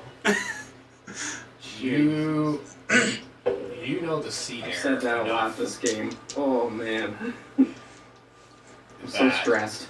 Something hits you just right where you point within the storm and you get a fresh scent of not death, we'll just say. Yeah. Something that you have sought after for years as you have smelled death too many times, that it is a relief. And from where the wind is blowing through the waves, you direct and tell Torque to crank the wheel northwest to redirect. And somehow, the waves start calming down a little bit. The storm is overhead and it's still pouring rain out, but you seem to believe you are going in the right direction. As Torque is leading the ship forward, some of you have gone off to get rest. And Zane and Hollow, you are both scavenging through the remainders of healing potions, herbal kits, anything from this desk. And both of you rolled decent medicine checks before. I'm not going to have you re-roll this at this point in time. You have found 3 vials that have a basic antidote. Like the way it is described, it is very medical term in the way, but the word antidote, like anti-venom kind of thing, is labeled on them. On all 3 of them? On all 3 of them. I think we just go for broke and just give them all of these. Fuck it, start with 1. Like, he's about to die. Was he? Start with 1. You can overdose someone on anti. Fair. We'll do 1. If it doesn't get any better, like 5 seconds, we'll just feed him another 1, and then so forth and so on. Yep. I forget Wilfer's still poisoned. Wilfer's not dying though. Wilfer can just go take a nap. Okay. Yeah, I need a nap. I am poisoned still, correct? So Yeah, your poison is different. But yes. Because that just doesn't just fade away, right? Like Technically, If there's 1 left after we maybe save Rob's life, you can have it. Okay. I like how a person that hasn't been with us for the last few sessions is getting priority over me after I know this man, and he is dying. You have a headache. You got that I'm stuck tummy. Your stomach go owie. Not right. But no. Wilfer is the only one on this ship who knows how to sail it. That too. Wilfor, I will. This very badly. Wilfor, the type of poison that you were hit with, though, is the type that does wear off over time. Like, so if you are resting, over time it would wear off. Go take a nap. You're grumpy. Alright, yeah. Wolver's like, let this man die, because I need my disadvantage cured. Is it a long rest or a short rest now? For me. We will tell you in a moment. Oh boy. Okay, well, then I can't We haven't gotten that far yet. Fine. Just you're laying down to rest. I'm laying down to rest, and we're hoping. We're trying to that- save this man. Wilfor is waiting at camp for the rest of the group to pick back up. Hurry up, you guys! I want a long rest. God. Vial number 1. Me and Wilfer were just as pissed as when the characters get sent to camp too. We're like, "Alright." You open up the vial, and this is a incision type, big old needle. You have to stab this man. Somebody roll me a sleight of hand check between Zane and. Zane, you're definitely better at this than I am. I'm almost Sleight of guaranteed. hand? Yeah. Yeah, I'm proficient in sleight of hand. It's going to be a 17. 17, where the heart is pulsating out, and your, like I said, your general knowledge medicine check that you rolled, you aim right above, stabbing down, breaking through the top rib, and as you do so, inject the antivenom. And as it does, the heart begins to slow down back to a normal heartbeat, but the veins are still black. There's still foam coming out of Grom's face. Well, that's one thing. Right. Next vial. Yep. What's the next one? Next one, opening it up, you get the worst smell as you open this thing up, and this is force fed down the throat. I got this. Alright, Grom. And as you put it in his mouth, that's a saying I just. Crazy. I'm glad you noticed it. Oh, we're doing good, you guys. I will do. We'll call this a nature check. Alright. I don't have bad nature because I tell them so. Just to recap, 16. the half. Zane gives a little prick, and Hollow forces it down your throat. Yeah. Yep.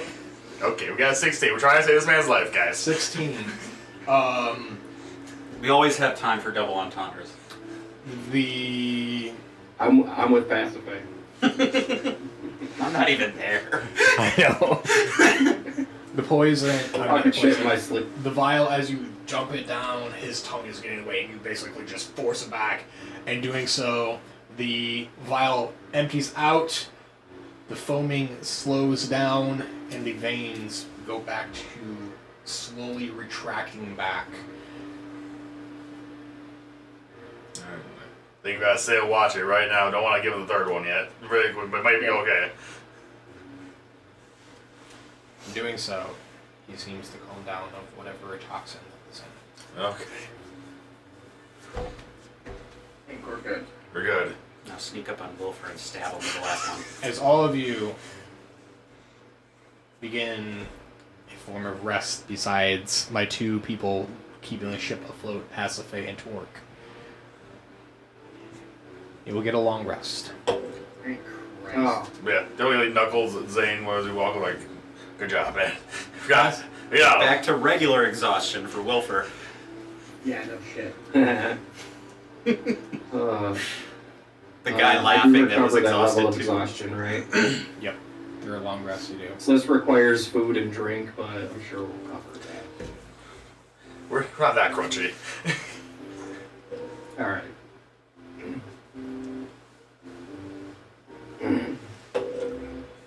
What the hell is this song? Oh. I don't like that. it. We're changing it, sorry. Yeah, it was kind of like a victory chill song. Yeah, okay, here. Well, let me do this for you guys. I don't think that worked for everybody, though. Oh, no one else responded at all, so. Oh man, we got some bilateral. We're gonna process our feelings, y'all. Here we go. through this long rest, Pasiphae and Torque, you guys keep watch. The ship and Storm slowly pass, and the first sun rises over the horizon. It's the beginning of a new day. Sailing, waiting for your friends to wake up, you begin to start seeing the first form of life that hasn't tried to attack you, and the small flock of seagulls flying overhead, basically. The beginning of morning has...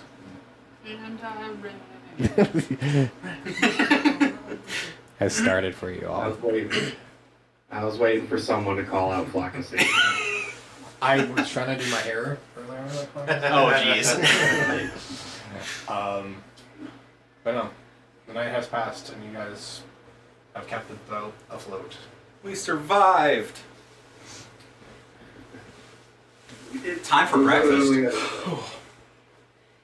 We managed I'm to keep gonna- a man alive with no healer. Yeah. We don't need healers, we just need potions. Which we also didn't buy. I started with a couple potions. How'd you start with potions? I don't know. It was the basic inventory thing.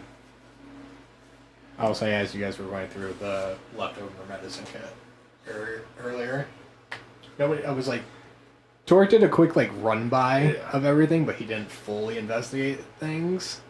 There was 2 potions of healing in that kit. One for each of us. They will probably be the most responsible people on the crew. Probably the best people to have it because they're We're very mobile. I can swing all over the place, get some people. Alright. and I get ignored. In the best way. Yeah. So, So about everybody that? wakes That up? antidote there. Do we burn through all of those? Am I still poisoned, or do I get one now out of the grace of everyone's heart? You were fully healed. We took a long rest, Wolfer. What is your problem? Well, no, because the long rest doesn't take away the poison. It only took away one. He said over time it was cured. He said 8 hours is a overtime long every time. so. Well, Jeez. fine, I'll remove that. But You went to bed with a tummy ache, okay? Yeah. Jeez. But if you were at 2 points of exhaustion, you'll be at 1. Yeah. No, the long rest when I did the thing, it reset it down to 1, but the poison it didn't fuck with the poison. The poison's gone. Poison's gone. Yes. Poison's gone. You're fully healed. That's what I was trying to figure out. Yay. Am I taking an antidote, or is it one of those yeah, we're good. I told you it worked. Your liver and or kidneys, whatever, did their job and cleaned out the poison. And also, it's probably super antidote because I feel like if we fed it to the ground, it would have died. So Probably would have if we. it's probably a very specific antidote. Here's one thing that just kills you if you don't have it. I'm gonna move, just for the sake of docking lot, like everybody's underneath, but the 2 of you are down there, kind of thing. This is top of ship, basically. So, but yeah, morning comes, and you all slowly rise. Is there any rituals or anything you guys do to begin your day, or what? How does each one start their day after the rough battle? I guess. I'm gonna raid the pantry.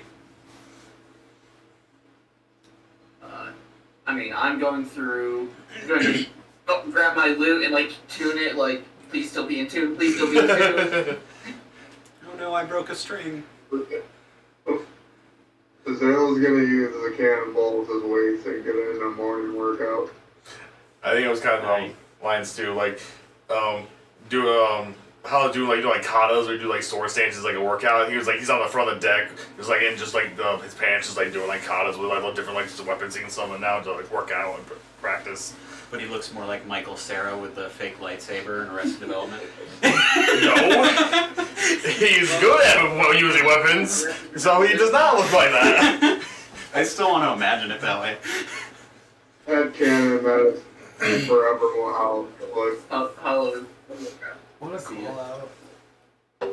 Also, I totally thought instead of cannonball that you said cannibals, and I was very confused. Just out here trying to not get eaten. It's good work. Yeah. I at first thought he was just gonna shoot things randomly. Yeah. And then That's a torque it was move. a workout. That's a Workout, torque right, move. right. Just shoot cannonballs randomly. Yeah. Sun's out. Guns out. But yeah, I'm gonna go raid the pantry. Dr. Pepper. You deserve it. If everybody's, I don't want, $1,200 MacBook. that's what you get for being an uppity shit. Anyway, if everybody did their ritual, I'll do mine. I will say, over the night while Torque is being the captain over here, he will learn how to steer with his tail. Interesting. We were going in circles all night. I had my eye on Fucking him. shitties in the boat. Sure that I was gonna helps. say for my morning, I'll be like just doing some sort of "Hey, I'm not dead" meditation.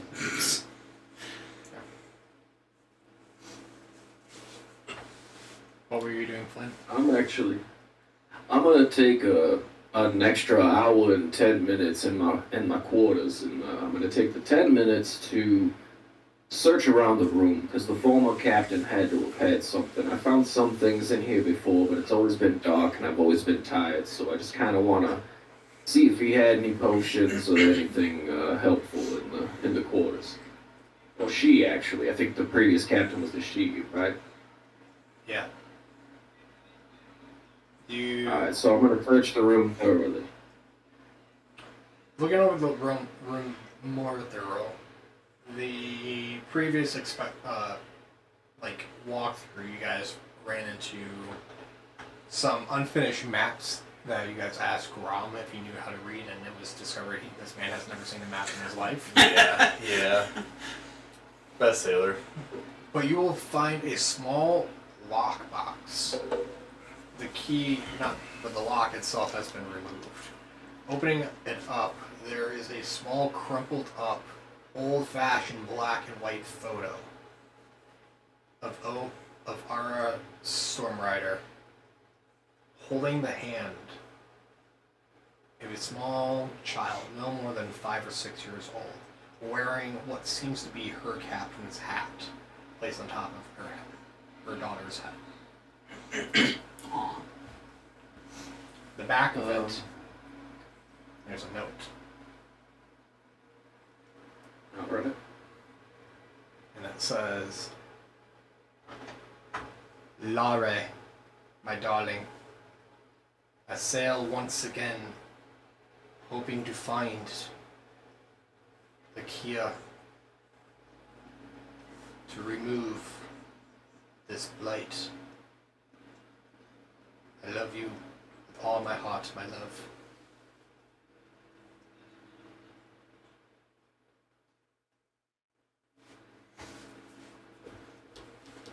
That's all. So, And then signed the captain's name. Alright. And you said that, I'm sorry, Arya Stormrider, right? Yep, Arya Storm. Alright. Just for flair, I'm gonna cast Mending on the note in the photo to kind of put it back in a pristine condition. Yeah. Just to see if it, reveals any other details that might be missing or anything. And then from there, I'm gonna set the information in a desk that I'm sure is in there. And then with the remaining hour of my time, I'm going to use a level 1 spell to find a familiar. Okay. You can ritual class that, right? So you don't actually have to use a spell slot. Yeah, it is a ritual. Oh, it is a ritual. Hell yeah. Yeah, don't want to use wasteless spell slots. Oh, it says casting time 1 hour and then duration instantaneous. That's like super confusing, but I think it takes an hour to summon the familiar. Yeah. Yes. So what's the familiar you're looking for? Alright, so I spend a lot of time with my deck of cards and getting the incantation ready to summon the familiar, but my memories keep going back to a previous time before this new crew and before talk, and just kind of gets led astray during the spell. And what ends up coming out is a familiar that is a part turtle with the head and body of a duck. Oh, jeez. So Is it also an I airship? found a familiar that is essentially a turtle duck, and I don't know the stats of it just yet, so don't ask me. But this was pre-approved by the DM, so he'll figure it out. I mean, they have said things. You gotta pick one of the sassy ones to work with them. Mm-hmm. Yeah. So, I now have a turtle duck familiar, and Don't kill it, might turn into when an that's airship. done, yeah. I mean, we're a pretty aquatic party right now, so it's it's fitting. Yeah. And then once all that's taken care of, I'm gonna make sure that my outfit, my clothes, and everything are warm and dry, and put my hat on, my poncho on, not in that order, and head on out, meet up with the rest of the group. Do they have a name? Oh yeah, I'll introduce the little fella. Folks, I summoned my first familiar, and this is Waddles. Do you call him that because he waddles? Something like that. Anyhow, talk. Fantastic job steering us, I wager. I wasn't awoken a single time in the night. We didn't scrape the boat.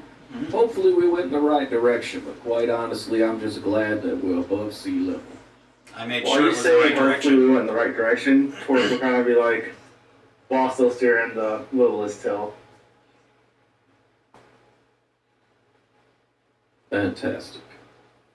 I'll say I made That's, sure we went in the right direction, and I sensed life, not death. That is fantastic. Speaking of not death, how's our stowaway? Alive. Alive. He's alive. Uh, I assume he's probably very unconscious still for a second, because he has to rest up a bit after almost dying. I've woken up to some fantastic news, and that is the first time in shit talk. How long has it been since we had some good news to wake up to? Too long, unfortunately.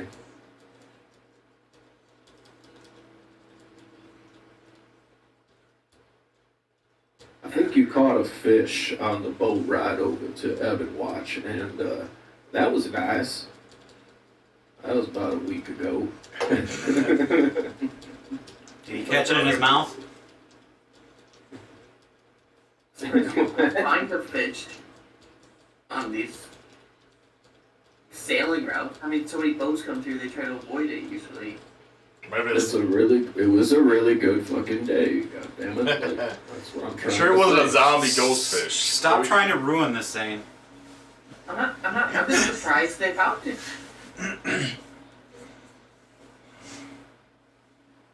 Good job, Tor. Well, Hezilleon, talk, Pasiphae, how close do you think that we are to our destination? What do my instincts tell me? Do you know your destination? Nope. Our destination is, well, I mean, we're definitely not going to stop at Littleport unless it's an absolute necessity. I want to go straight for the island.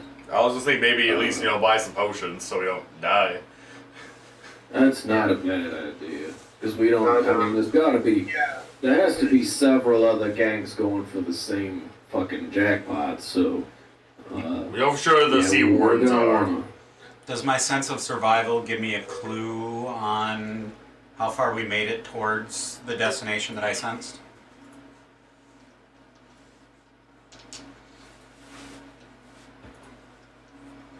Here's your treasure map.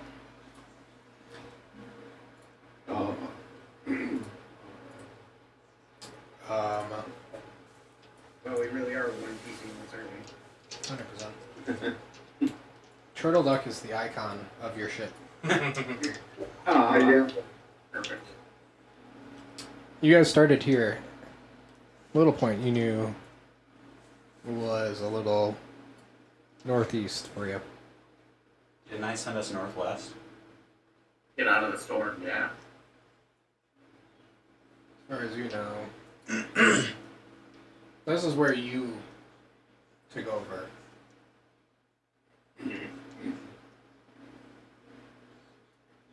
You smelled something. You haven't seen a map before. Well, you've seen a map. Enough.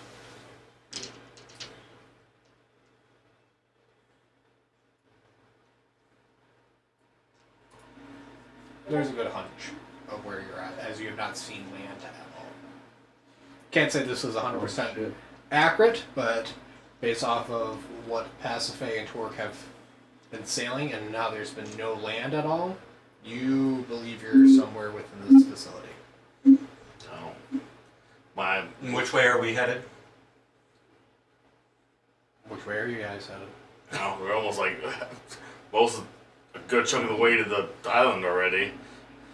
We don't have to double back to go to Little Point. Yeah, we would have to double back, and that would waste a lot of precious time. A lot of time. Fortunately, majority of our plan has been on impulse and dumb luck. So why stop now? I mean, never been to Lacona Cay. I We don't know if there's a town there.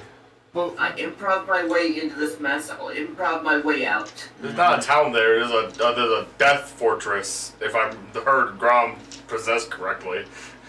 Yeah, it's not going to be anything nice. And you guys are all speculating this is based off of Torque and Pasiphae's traveling overnight-wise. Maybe the most reliable people to be talking to about this with, but Um, well, we had to say Sid who doesn't know any maps. Wouldn't our best bet just be sailing east to see some land? We get Let's go right into that big swirly part. I don't think that Yeah, there's a whirlpool on the exactly. map, probably. Or is there a whirlpool on our map? There's no whirlpool. If we are where we think we are, then going east or southeast to Little Point not only burns up some of our valuable time, but it also puts us at risk of whatever dangers are between Little Point and our destination. We could have potentially avoided a lot of the other, spare last night. We might have avoided some of the dangers that are out there. We should, if we keep going north, we should go northeast. So if we get a little off track, we still probably hit land. Yeah. Yep, we'll need a place to park the ship. And quite honestly, this ship has gotta be well known. I mean, if we just pull up into Little Point in a stolen boat, Ships all look the same. That's- They're not that distinctive. Let me start sailing that's a load of flags. shit. That's a load of shit, and you know it. I'm not. It's not low shit at all. We roll the names on it, but unless someone sees that name, every ship almost looks exactly the same. Unless you're. Well, yeah, we would have to cover up. I know that Zane had a. Did we already take care of that? Technically, I don't know. Yeah, didn't he paint it? Zane wrote this on the front of loyalty, so I can't imagine it's very well covered. I rolled a great performance on that disc. Yeah, it's fucking brilliant. Yeah, shut up. As you look over the Point side, still stands. look over the side where you painted it. It didn't fully dry before the rain started kicking in, and it's on the side of the ship. Alright, looks like that's what I'm doing. I'm gonna go clean this off and repaint it. Hopefully it dries this time. Hey, the letter's already there, different color, the same color too. I'll make sure it matches color, don't worry. The point is we can't make this ship recognizable. Otherwise, we could have some people that are, familiar with Arya Stormrider that are gonna be pretty damn pissed that we just rolled up into a big port city with their boat. Are we flying a flag? No, we figured it wasn't necessary. We made sure we looked as neutral as possible when we first took off. That was one of the first things that we talked about, so.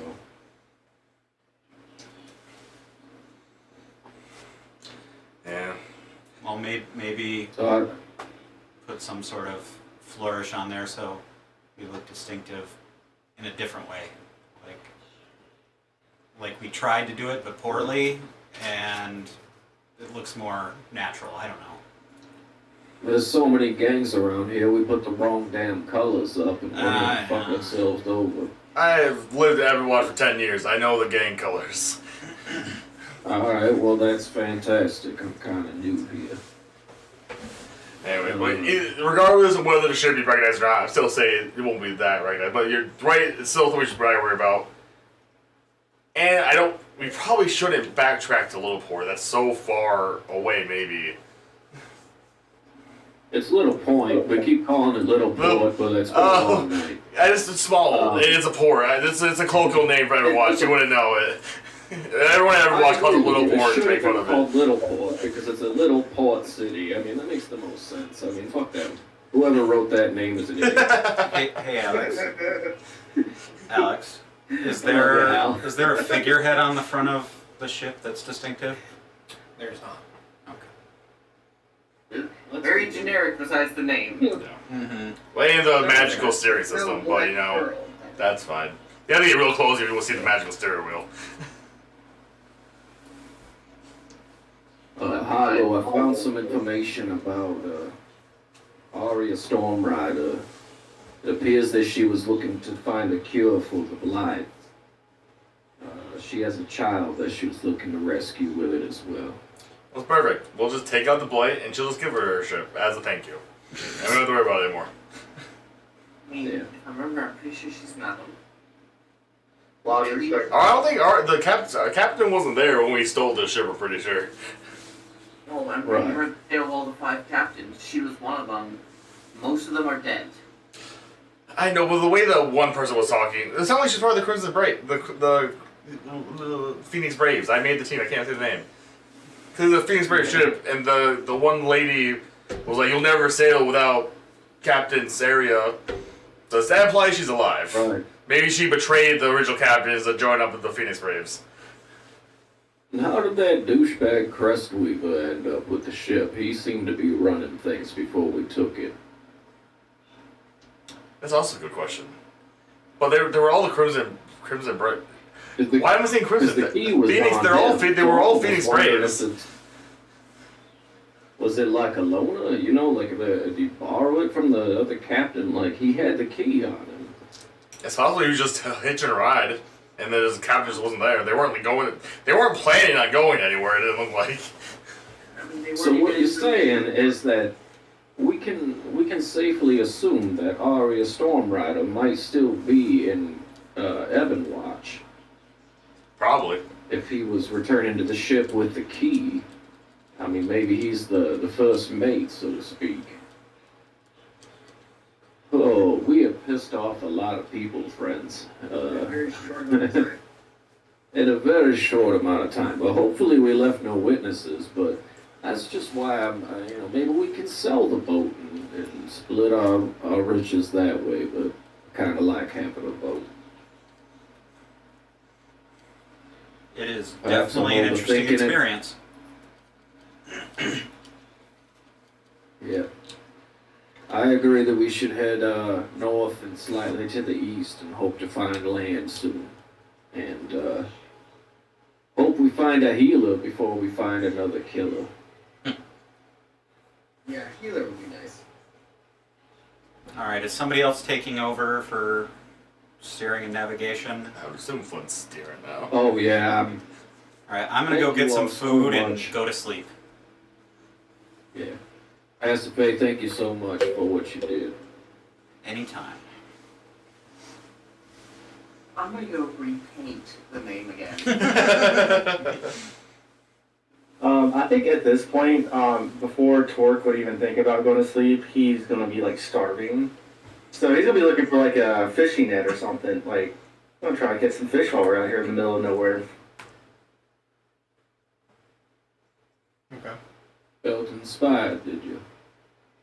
I mean, it's a boat. Yeah. There's fishing nets here and there on there. How's our pantry? pantry is locked and loaded. This was a vessel that on the very bottom half it had barrels of wine, lots of wine actually. I don't even have the entire list anymore though. But no, it was like a dry So stock. glad I bought. Yeah, we're crazy. So glad I bought one bottle of wine. Hey, you can refill it. This was a dry stock like ship that has probably like 12 large barrels of wine. There are several crates of different spices and yeast to make bread and stuff. Like it is very much loaded up for a crew of Well, 60 plus people. As someone that has very limited knowledge of cooking, I am going to make some sort of abomination in our kitchen Yikes. Okay. and You're up high survival. devour it.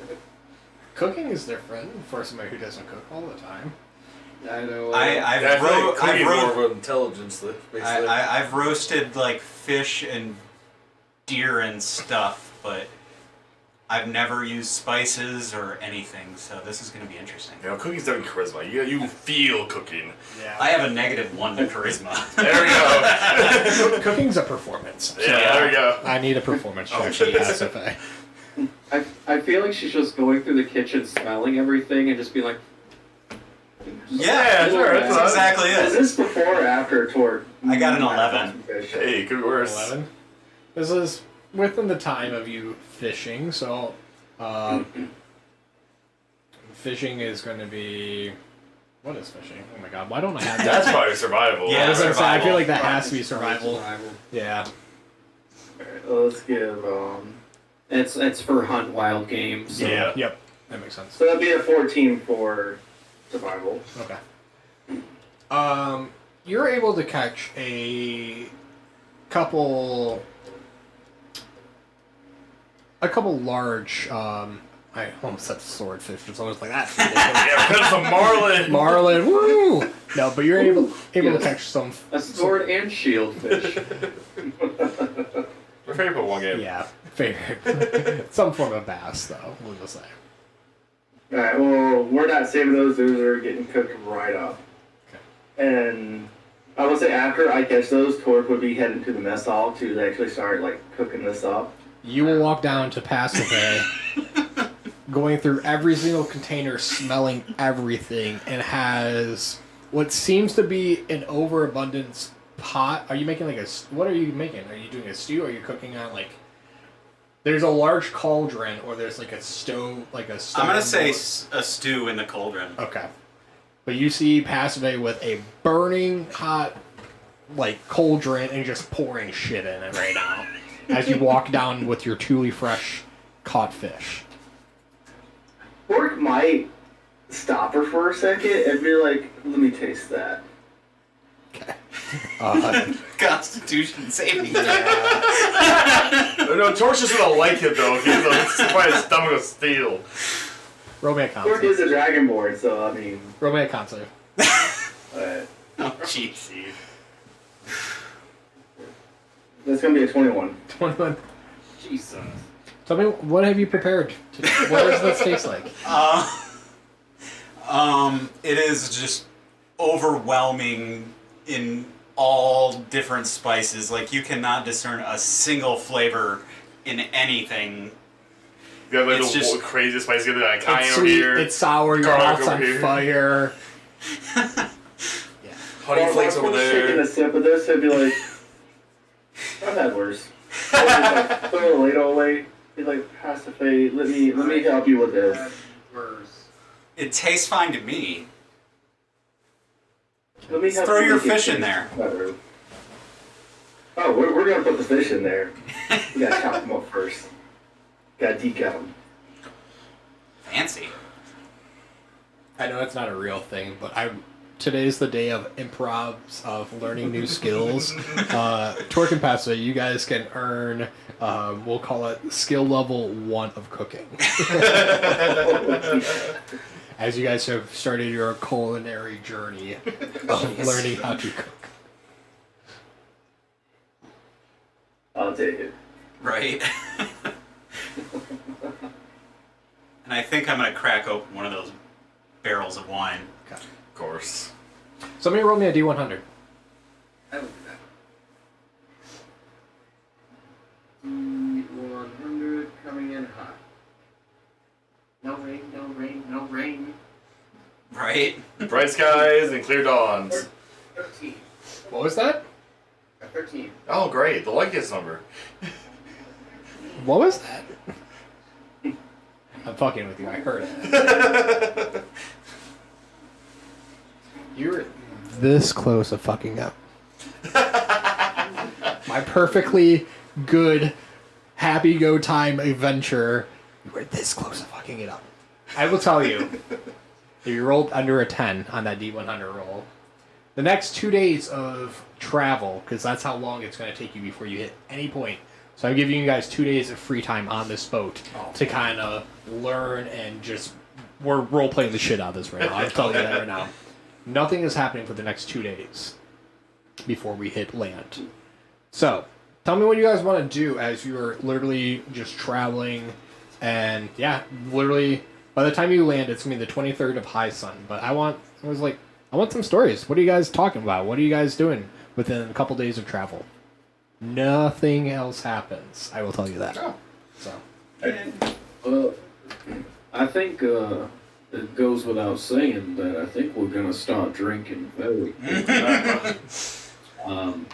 With everything that we found, drinking and eating and merriment, and maybe we can play a game of what the fuck is up with that. Maybe before we get drunk, I was gonna maybe ask Zale to spar a bit and start testing out some new moves and stuff. Well, Once- is your guys' jam. I would spar. I would definitely be down for a spar. Same. Drunken boxing, I would be down for I want actual progress sparring, but we use some drunk bar that brawls afterwards. I was 100% at some point going to be in the kitchen giving those 2 pointers. Hey, they have clicking level 1. Yeah. After I recover my HP with a long rest, I'm definitely going to go to Flint, who I have designated as the one that just seems to know things, and try to have him fill me in on just anything so that I understand society a little better. Okay, there's a lot of things happening.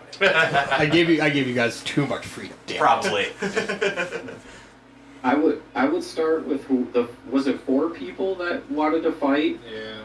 I wanted to spar, to be clear. I don't want to just brawl on deck. I want to see a tag team match. Ooh. Oh yeah. Like, Me and my Echo against everybody. Holy, that's what just one person played. How are you guys doing this? You guys tell me. Like, what is the sparring looking like? I don't know, I think I feel like we would pick a spot in the ship that we can put like some ropes up, and wrap them around like some posts. So maybe this has got to be like in, not on the top of the boat, but like one of the levels lower. No, I wanted to do it on top of the boat. I was just on the top deck in fresh air, fighting, duking it out. I mean, but we need pillars to tie the ropes around, and I think that it would be best down here, and then we can tie up some of our ropes, And that way we don't, fall over the edge. This is basically turning into that makeshift wrestling ring from the movie Shrek. There you go. It's just turning into our makeshift wrestling ring in our garage when we were kids. Backyard wrestling. Or just when we had the ring in the backyard. Yeah, me and Travis beat the shit out of each other in the yard. Man, the lawsuits that could have happened over all those years. Anyway, no one got hurt too much. Yeah, didn't we only split some kid's face open and My That's collarbone still clicks. I broke Travis's collarbone. That was an accident. We're getting very I'm so sorry. distracted, you guys. Yeah. sorry. We gave Micah a concussion in the rumble. Anyway, let's get back. Yeah, so it was calling out Zale in this bar, but everyone else shows up, I can say after that. Like, maybe just do a 4-way. Just a 4-way out, test with multiple targets. It's a good way to keep on your toes. I am not sparring. Someone could probably talk me into a rematch, but I'm probably just watching. I think me and Pasiphae would have our conversation probably up top. I would want to watch the fight, so maybe we're like sitting in the crowd kind of chatting while they're fighting. That's why I wanted to fight. That's why I wanted to be part of the fight. Oh, I'm commentating this. Yeah. Absolutely. I can put my echo in there while I'm listening to the conversation. It's not a wrestling match. We are sparring with our weapons. We are not wrestling. Doesn't mean I'm not sitting there playing my lute and making jokes while I'm sparring. I'm trying to increase my skill in weaponry, not just fight each other. You have to be able to work through the distractions. Exactly. Because Zane will never shut the fuck up. You're just gonna have to get used to listening to this little man run his mouth, and if that distracts you, well, maybe that's a weakness you can work out tonight. Mm-hmm. All right, everybody gather around and fight while I sit back and watch. Real life, Karen. I love it. Your description of Joel's character, you just described Joel. Yeah. You're not wrong. I know. Ask me about the time I almost got kicked out of JCW for improv commentary at ringside. Get on the topic. Anyhow. I think before our match, Azale would look to see if there was any kind of a weapon storage on the ship. Because he wants a weapon more befitting of him. A heavier weapon. Some kind of a great weapon. Or we'll let you borrow his battle axe. Is it a great axe? It is. Is it a regular? Yeah, it is a great axe. Ah, yes, a great axe. Very good. Fantastic axe. Won't let you down, you kind of axe. You would be sadly disappointed. There is not a weapons storage full of weapons on here. So. Damn. We're gonna have to start forming one. Fair enough. Azale just picks up a cannon. Give you guys a ship. I can't give you everything to begin with. Where there's a will, there's a way. Yeah. Ships filled with level 5 fucking weapons. Why not? Yeah, why not? Their mithril. My verbals +3 sword. So my Look sparring. at all these scrolls. My sparring team. The 4 of you, right? So it's the 4.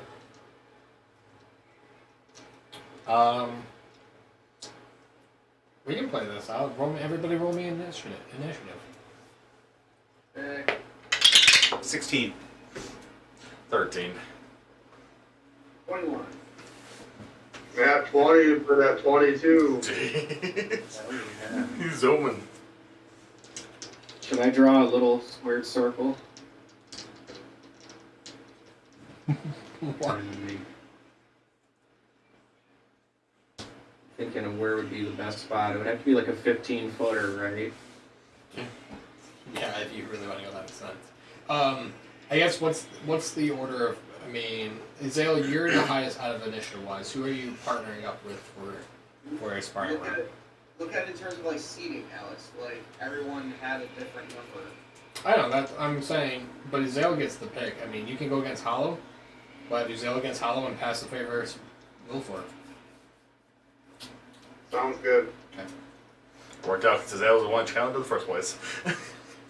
I was just We could joined kinda in. do it in here, say we move the beds and open up the area. Okay. More room for activities, yeah. All right. Yeah. Everybody, weapon-wise, using their normal weapons. Mm-hmm. Cool. Non-lethal attacks. I'm sure. Yes, you guys yes, got sure. Non-lethal. We'll go with that. No. it.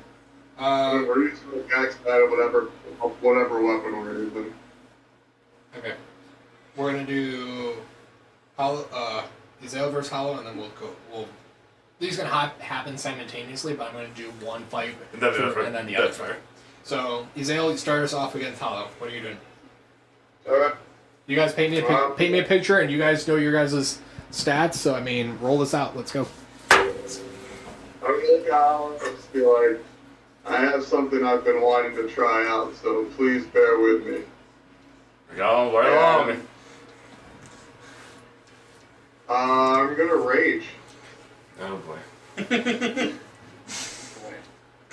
And since I'm a half of the giant barbarian, I turn into a large creature. Oh boy, we got a big man up here now. And as far as my rage goes, you see my muscles start swelling up, and then like the rocks that are covering like my arms and my legs break apart, and it looks like there's flowing magma that comes out of the cracks in it, and it starts coating my skin and just like builds up on top of me, so I get bigger and bigger and bigger. And then obviously I have rock covering me now, so there's my damage resistance right there. And then yeah, it rapidly cools, and I do like a whole Optimus Prime like face mask thing for the very end of it, just like a slate of rock goes over the lower part of my face. Sick. Damn. Flint stops mid-sentence with Pasiphae and is just like, I'll be damned, that is cool as hell.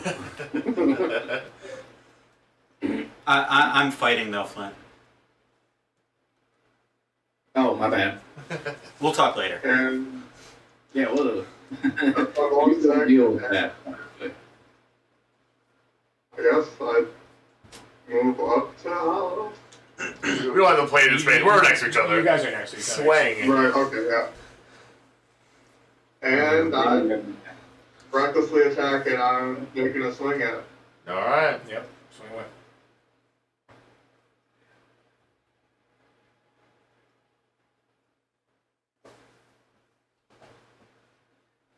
Hmm.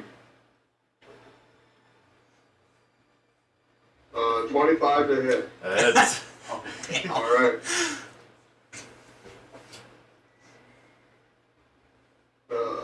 Plus 2 from my rage, so 12. alright. So there's like crushing blows, like breaking down the ship. Break through, no, run straight at those ankles now. Large. Summoning up a giant hammer. Oh, I'm breaking some rock today. With advantage, because you regularly attacked. That is 24 to hit. Yeah, that'll hit. What is a great hammer? Or a maul, I think is the official word for it. 2d6. Ball 2d6. 9 plus 4, 13. Force damage to your shin. Force damage. Force damage. I don't do normal damage here. Dun dun dun. That sucks. Alright. Alright. Knock the rocks off you. And like summon my shield, like summon like just like a whole gauntlet this time to like block your giant attacks. That's fair. Round 2. Round 2. That's good. Yeah, we're just going back to swinging. I mean, it's sparring. You can add flavor for this. So, Yeah. as your shin just got smashed in, what's your recall back? The force hammer hits the shin, and you see some rock break away, and you see molten rock underneath it, and you see steam rising out from the opening, but then the molten rock pulls apart.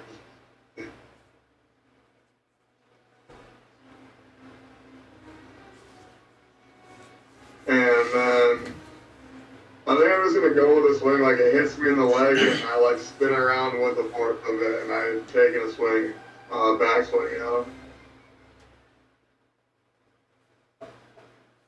What's our bard singing? Thank goodness for recklessly attacking. I guess it really doesn't matter. That's a 13. That is a miss.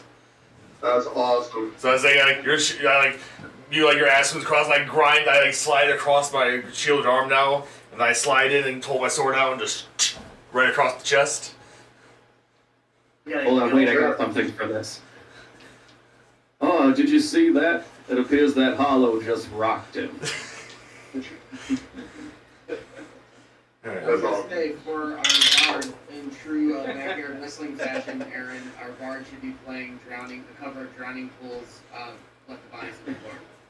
There you go. Does a Hicks A very David and Goliath moment here with the stone man about to fall.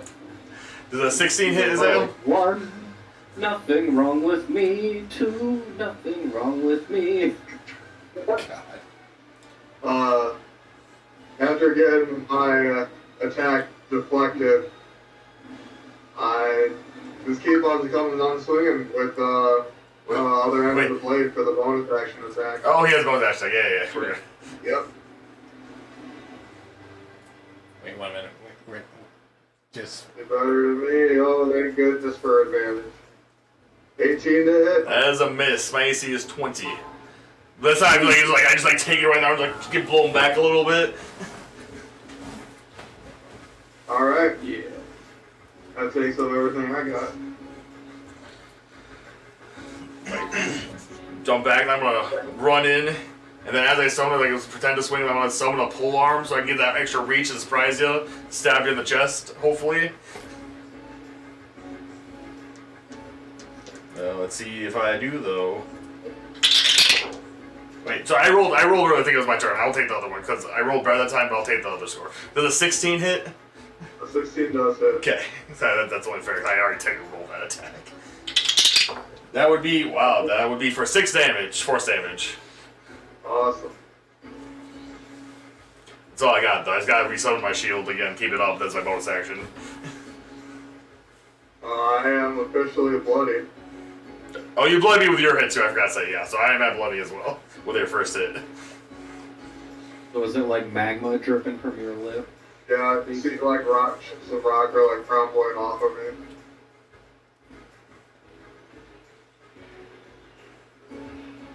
I don't know if this is spawning for them, but any normal person, they would have pulled it the first hit. I'm glad it's not me in there. Oh, same. After getting hit again, I'm gonna just like brace myself, like shake my head a little bit, and just like, you're stronger than you look, my hollow friend. It's all in the magic. I will hold that. Sorry, that was weird. Thanks, Fred. You too. I like your form. It is wild. I do appreciate that very much as I swing. I think I'm lucky I have this magic to cut right through it.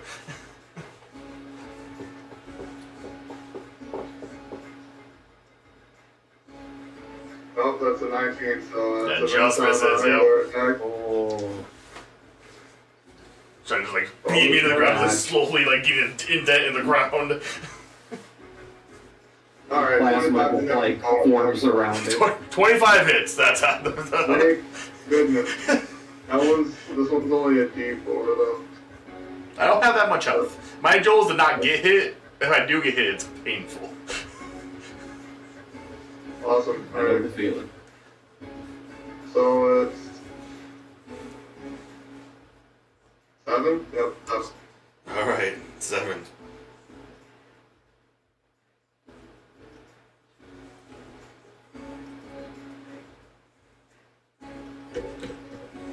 My turn now? You guys okay? Alright. I see the second one coming. Now he's blowing back. But then I'm gonna alright, trying to change details. I want to summon up my 4 starts and just shoot some lasers at you. What the fuck am I even fighting? You gotta keep on my toes. It's all about being changeable. That's a nat 20. Zale, I'm sorry. Yeah, the 20 is. I feel terrible about your damn luck there, Zale. So it's 2 of these. I was trying to do That's 8, 7, 15 plus 4. That is 19 force damage. Oh my god. And they shoot a giant, spinning bolt at your chest. What is think even you are very going on here? I'm sorry, but what the fuck am I even fighting? Followed by, do you even have toes? Are really the best.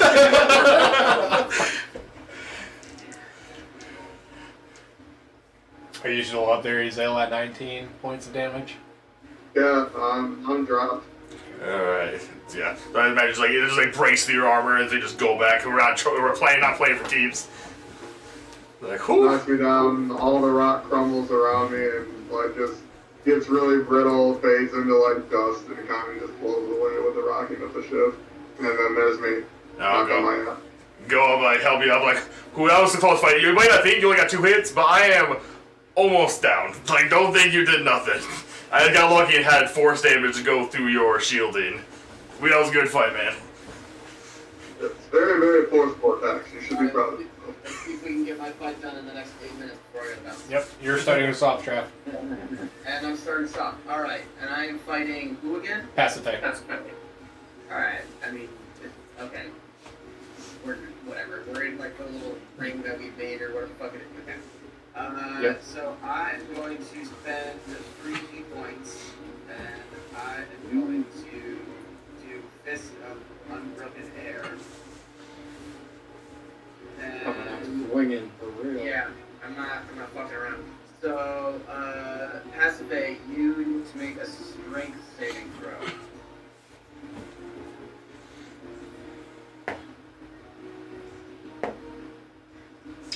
That would be 21. Fuck my life. Alright, that's Alright, so you're gonna Weird, take half damage. You're gonna take half damage, so it's gonna be 40-10 that I'm rolling, you're gonna take half. Damn. Yeah.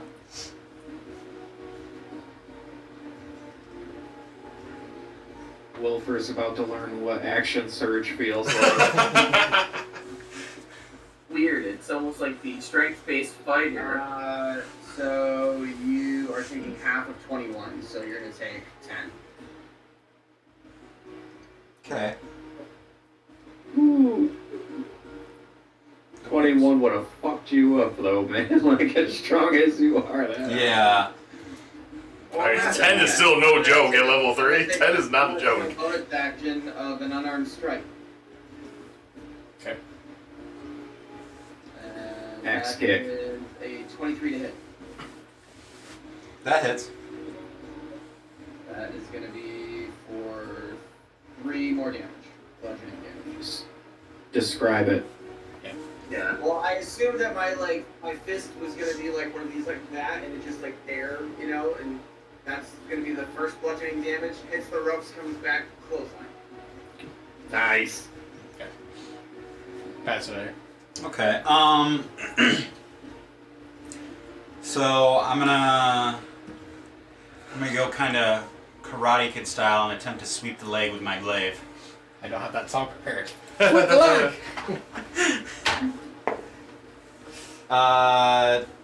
Does 21 hit Oh yeah. for 7 slashing damage? Okay.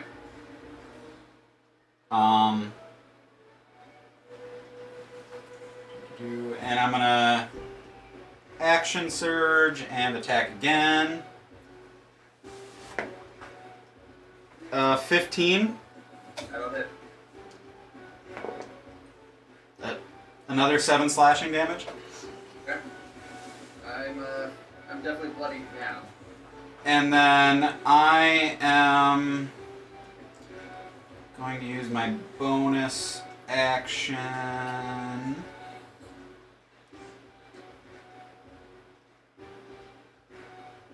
Wait, is this an instrumental cover of...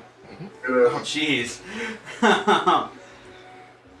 I'm going to use my bonus action and hidden step and turn invisible.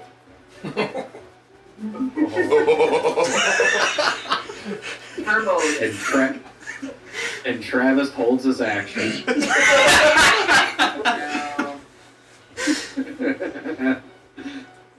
Yeah, blind fighting monk. Let's go.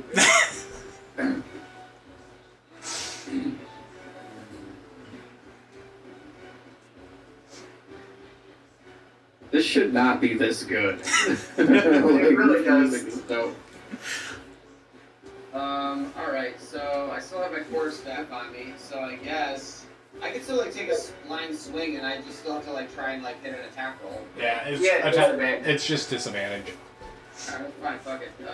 Let's take let's do a fucking Donatello sweep with Johnny type swing with my quarterstaff, so that'll be a 17. That hits. Fuck yeah. Alright. Then two-handed, so that's gonna be 8 bludgeoning damage. I am bloodied. Alright, then my bonus action, I might as well go with an unarmed strike just for the hell of it. So, would I, knowing that I've hit him now, would I... Still disadvantage until their turn and Okay. they take an action. Okay. Well, that's going to be the one that, so, 9 I assume is not going to hit. Correct. Okay, then that's it for me. Lucky fucking hit though, man. Yeah. Alright. And I am going to reappear behind Wilfer and attempt to lift him up above my head. He's going for the suplex. That'll be first. Suplex City, baby. And I'm thinking more like Bane with Batman with the backbreaker. That's literally what I thought it was. The I had to, it was going to be like Bane. As long as I can lift him up, that is. Yeah. So, strength check? Yeah. Or strength competition? It's a strength competition, but you have advantage since you're coming from invisibility. Good thing I had advantage. That's 18. And then you roll a strength check there, Wilfer. Strength.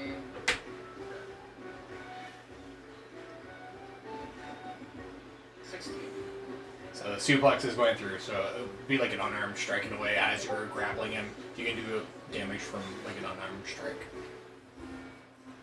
Oh, I was hoping to do a little more. Yeah, that's just 4 bludgeoning damage. Alright.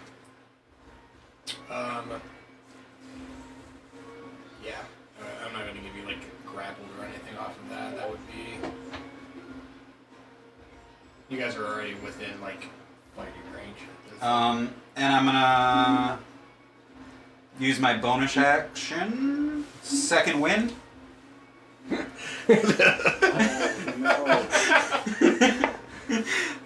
So that gives me 12 HP back. Oh, mother. Good heal. You gotta describe how that looks. You rolled a 10. You backed on you 9. You I got 9. Almost back heal. Tell me what your second wind looks like. Oh god. I guess I just kind of like wipe the sweat or blood from my face and just kind of feel invigorated. Okay. Because I don't know how else to do it, I guess. Alright. Has a big old smile. Yeah. I literally see the Henry Cavill like sleeve pump. Yeah. Get out of here.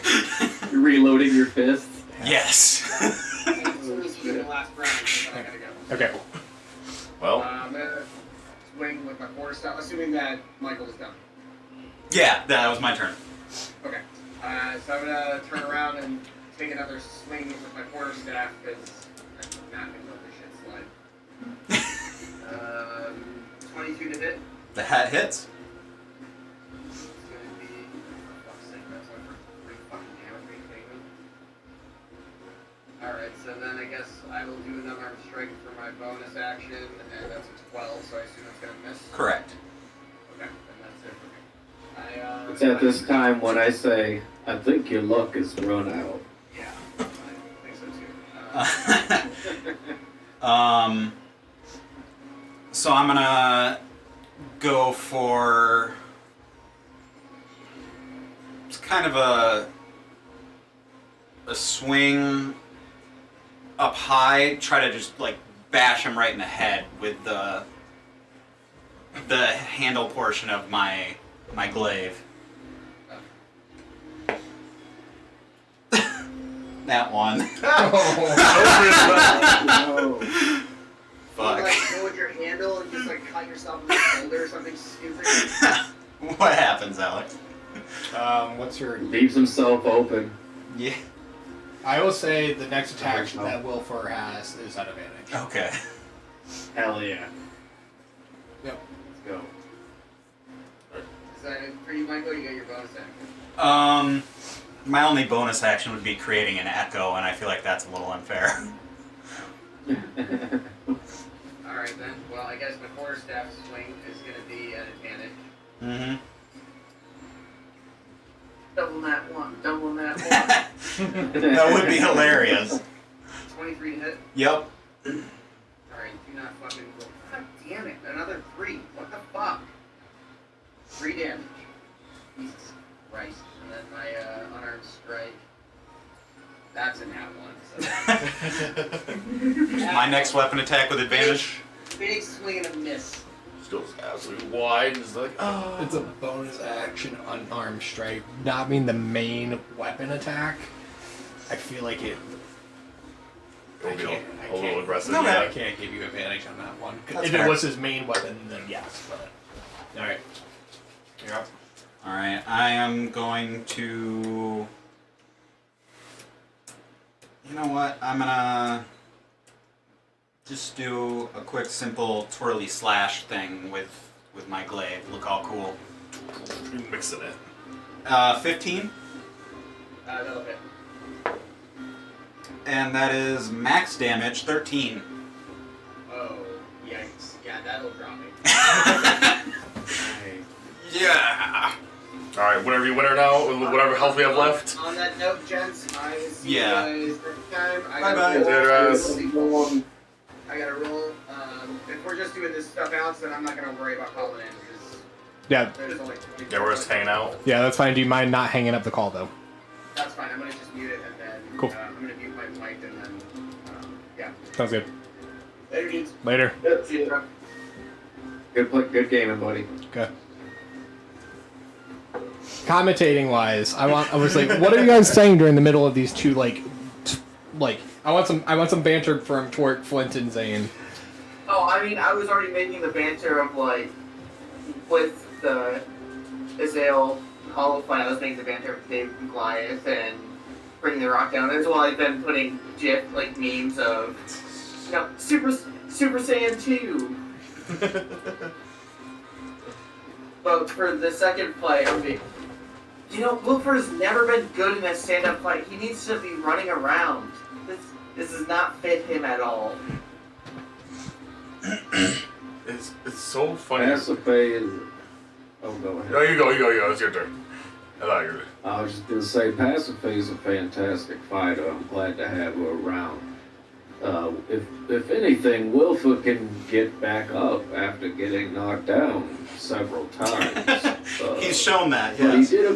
he did look in much better condition than I previously have witnessed him. I mean, he stayed up a hell of a lot longer, and he did kick the shit out of Pacife quite a bit. That was definitely no joke. Yeah, he had some good But hits. Very, very skillful fight. That was very entertaining. Hollow and sorry, who did Hollow fight? Zale. Ezale, my bad. That was also That's entertaining. I'm sorry. I'm gonna drink and some stuff in. Anyway, yeah, that was a very entertaining fight as well. We got to see quite a few things, and I have some some questions about Hollow's everything as well. That we'll get to at some point. Yeah. Those.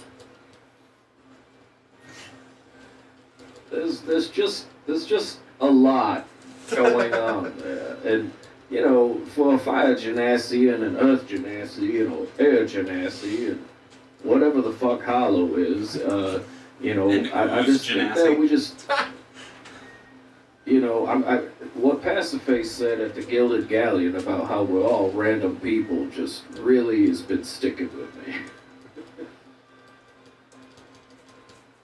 But good fight, everybody. That was fantastic and very entertaining. I saw Wilfer and Pacife was kind of a normal fight, and then Hollow and Izale was just like Earth Titan versus Force Maniac. Yeah. Yeah.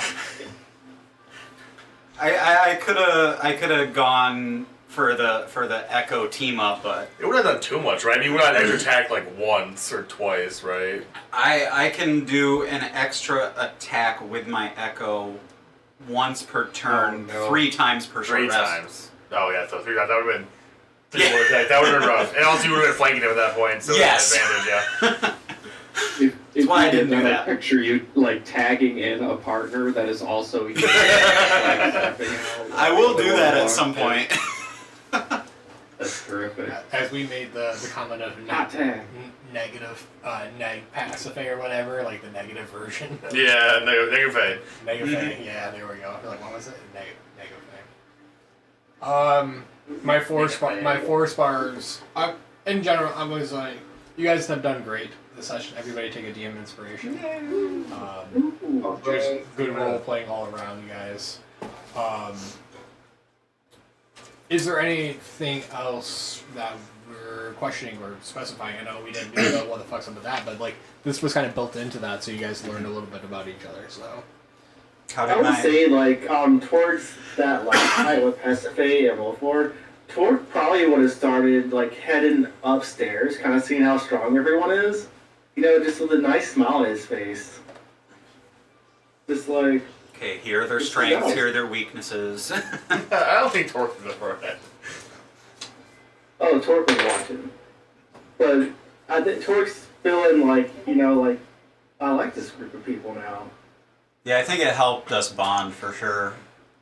Oh, it's definitely a bonding. You know, the non-frontliners gotta banter and talk shit while the... But also Torque's going to be a little upset because he chose not to fight just because he thinks his power might rip the ship in half. I mean, to be Wow. fair, How about that? Oh, wait, no, he has wild Maybe spit. He have- might. Don't take that as Torque being cocky. It's just he has a lot of wild magic in him and he doesn't know exactly how to use it. That's fair. That is fair. You might destroy the ship with your wild magic. You're right. That's smart. Yeah, so while Torque's walking away, he's like, oh, I might not be able to fight, but it's great watching them. And, you know, still thinking to himself, he's like, yeah, but if I would have got in, I'm not exactly sure how my new power would have played out right there, so keep that under wraps for now. Let's have you multi-class into Wild Magic Sorcerer on top of it. I have debated that. Just pure But chaos. I do have the wisdom to go for it, so. Wisdom. Torque's You Torque's new charisma. catchphrase would just be, Yeah. "You want to get nuts? Come on, let's get nuts." Yeah, you need charisma for the sorcerer. Oh, well. Yeah, there's no way. Not charismatic. Do you want to, I mean, I know that we're kind of close to the end. You guys want to try and get in what the fuck is up with that round or two? Sure. Right, I did want to know how well I painted disloyalty. you had the time to do it this time, Zane. Like actually paint it Right. decently and Made let coat dry. it once. Yep. You got your base coat and then your second coat on there, and it's holding up a lot better this time. Over the 2-day journey before, like I said, we're at a touching point of any form of land, it has been decent weather. The rain completely stopped. It was mostly clear skies, and it's the 23rd of high sun, so the sun's beating down. It's quite warm out. Being under deck and doing the sparring and stuff like that, and just kind of breaking sweat here feels good instead of having the beating suns on you on top deck. So it's But maybe we should take a quick dip in the sea and rinse off all that sweat. Who was driving? the boat was anchored. Okay. I'm giving you guys the benefit of the Okay. doubt. Thank you. Or Grom woke up and he's Yeah, Grom. Grandma's not woken up yet. That's Oh. fair. He was rough. Yeah, true. I do want to know how that dinner or breakfast turned out that Torque and Pasiphae was working on. Well, Pasiphae, I can say you won the fight, so you can think that your cooking helped. It was edible. Torque, I was like, I think you guys made a decent dinner and nobody got sick. Like, well, breakfast, but nobody got sick this time. The cooked fish and the random stew of spices with tomatoes, potatoes, and whatever else in there somehow worked. One of everything. There's also a mouse or two in there that we Yeah. found. Nobody said anything but you guys also have been drinking a good amount of wine. Yeah. So Also, I have a better idea than the ship was anchored. I want somebody to walk up to the top of the deck and just see Flint's turtle duck at the wheel. wow. I think we can keep it anchored. I think we can have it anchored. You did the wheel, but also anchored. I just picture. I mean, It's very well trained. Waddles is right next to Flint as the commentator is going on, and he's like, like he's just like. oh, Waddles is judging the fuck out of you. Just, A judgmental turtle dog. Waddles is cute as fuck, but he judges, like, for real. Hard side eye. I definitely don't Yep. see it anchored. I definitely see, like, we tied a rope because we haven't figured out how to anchor yet. Yeah, We decided going in a circle. that would be good too. Yeah. Yeah. We just held the wheel to the circle. Like, That's funny. riding. That's funny. And the wheels just tied all the way left with going in a circle. God. Or we forgot to Whatever make sure happened, the we didn't anchor's die, we didn't attached. get lost. Yep. Oh shit. How does Flint and I's talk go? Oh yeah, he was on talk. Yeah, if you wanna work that out, I'm down. Well, tell me about things and how they work. That's a very broad question there, passively. Where do you want to start? Anywhere in particular? You learned about food and you know about fighting. Two favorite things. Know a little bit. Yes. They're very important things, because you need to keep fighting and you need to keep eating, or, the alternative is death. Yeah, I don't like that. I've had enough of death. Except for the people that we have to kill. Those are okay. Just not, the whole blight thing. I've had enough of death myself. But, what else? I read a lot of books. You a big reader? Do you know how to... you read often? I know how to read, but there weren't really many options. Well, I just finished this book I borrowed from Zane's mom, grandma. I think it was his old lady. Anyhow, I borrowed the book from her. She was a very nice woman, but it'll get you started. And I'll pass over the 12 Stones to the Moon. I think it was a history book wasn't it on the gods? In a way, yes. There was a chapter about it and some of the formations of like the land masses and like That is handy. Yeah, very generic creation of some of the world masses and how natives or people of Imeron believes things started. So I think Any mention at all about the Titan of Hezilleon? Some really badass Titan that's out there. Shaping things, perhaps. It's the one you became, isn't it? So he wants to know, though. Maybe. This is the second edition of the book. Checking based off the date.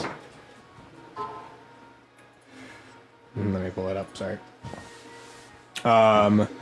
The second edition of this book was written in 1292, which is almost 80 years ago. Oh, damn. Maybe not new enough for the new Titans. Mm-hmm. Yeah. So this is a bit outdated from my understanding. I think there's been some changes, but it'll be a good start. It's history, so, you can learn a little bit about the world as it's a bit bigger than us. Okay. But it's called 12 Stones to the Moon. Interesting. I think Passphae's gonna get addicted to reading now. And is just gonna read It's a everything. good addiction to have. My mom does love that book.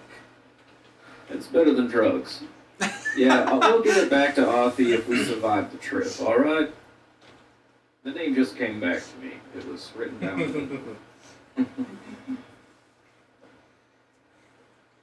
Yeah, I actually have a 13 for intelligence, so. Nice. I'm just confused, that's all. I know that there's and I'm like reaching up because I'm pretty sure you're a bit taller than me. I'm like 6 foot and lean. Yeah, I'm a little taller than that. And I kind of boop you on the forehead. You're like, I know there's something going on in there. You just gotta get your footing and figure out where you are, and you're gonna be a force to be reckoned with. And we gotta talk about that mirror shit you do, where you got suddenly there's two of you. Yeah, I don't know what that is, but it's pretty cool, right? You could say that. Yeah. Seems to be very helpful. Yeah, it just kind of started happening. Did you consider doing that against Wilfer and just beating the ever-loving dog shit out of him? Of course I did.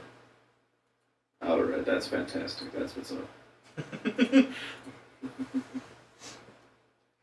He's had enough beatings for one lifetime, My I think. God.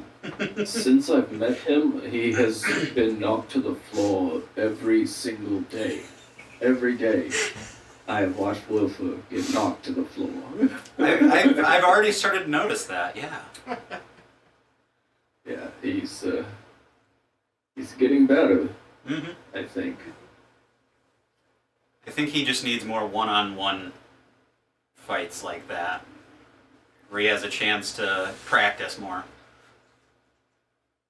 Might be onto something. He, whenever we have a crowd of a few or more people, he seems to freeze up a bit, I've noticed, but, I don't want to talk shit about him behind his back. I'd rather do it to his face, but Good call. I just think that, he'll find himself as well.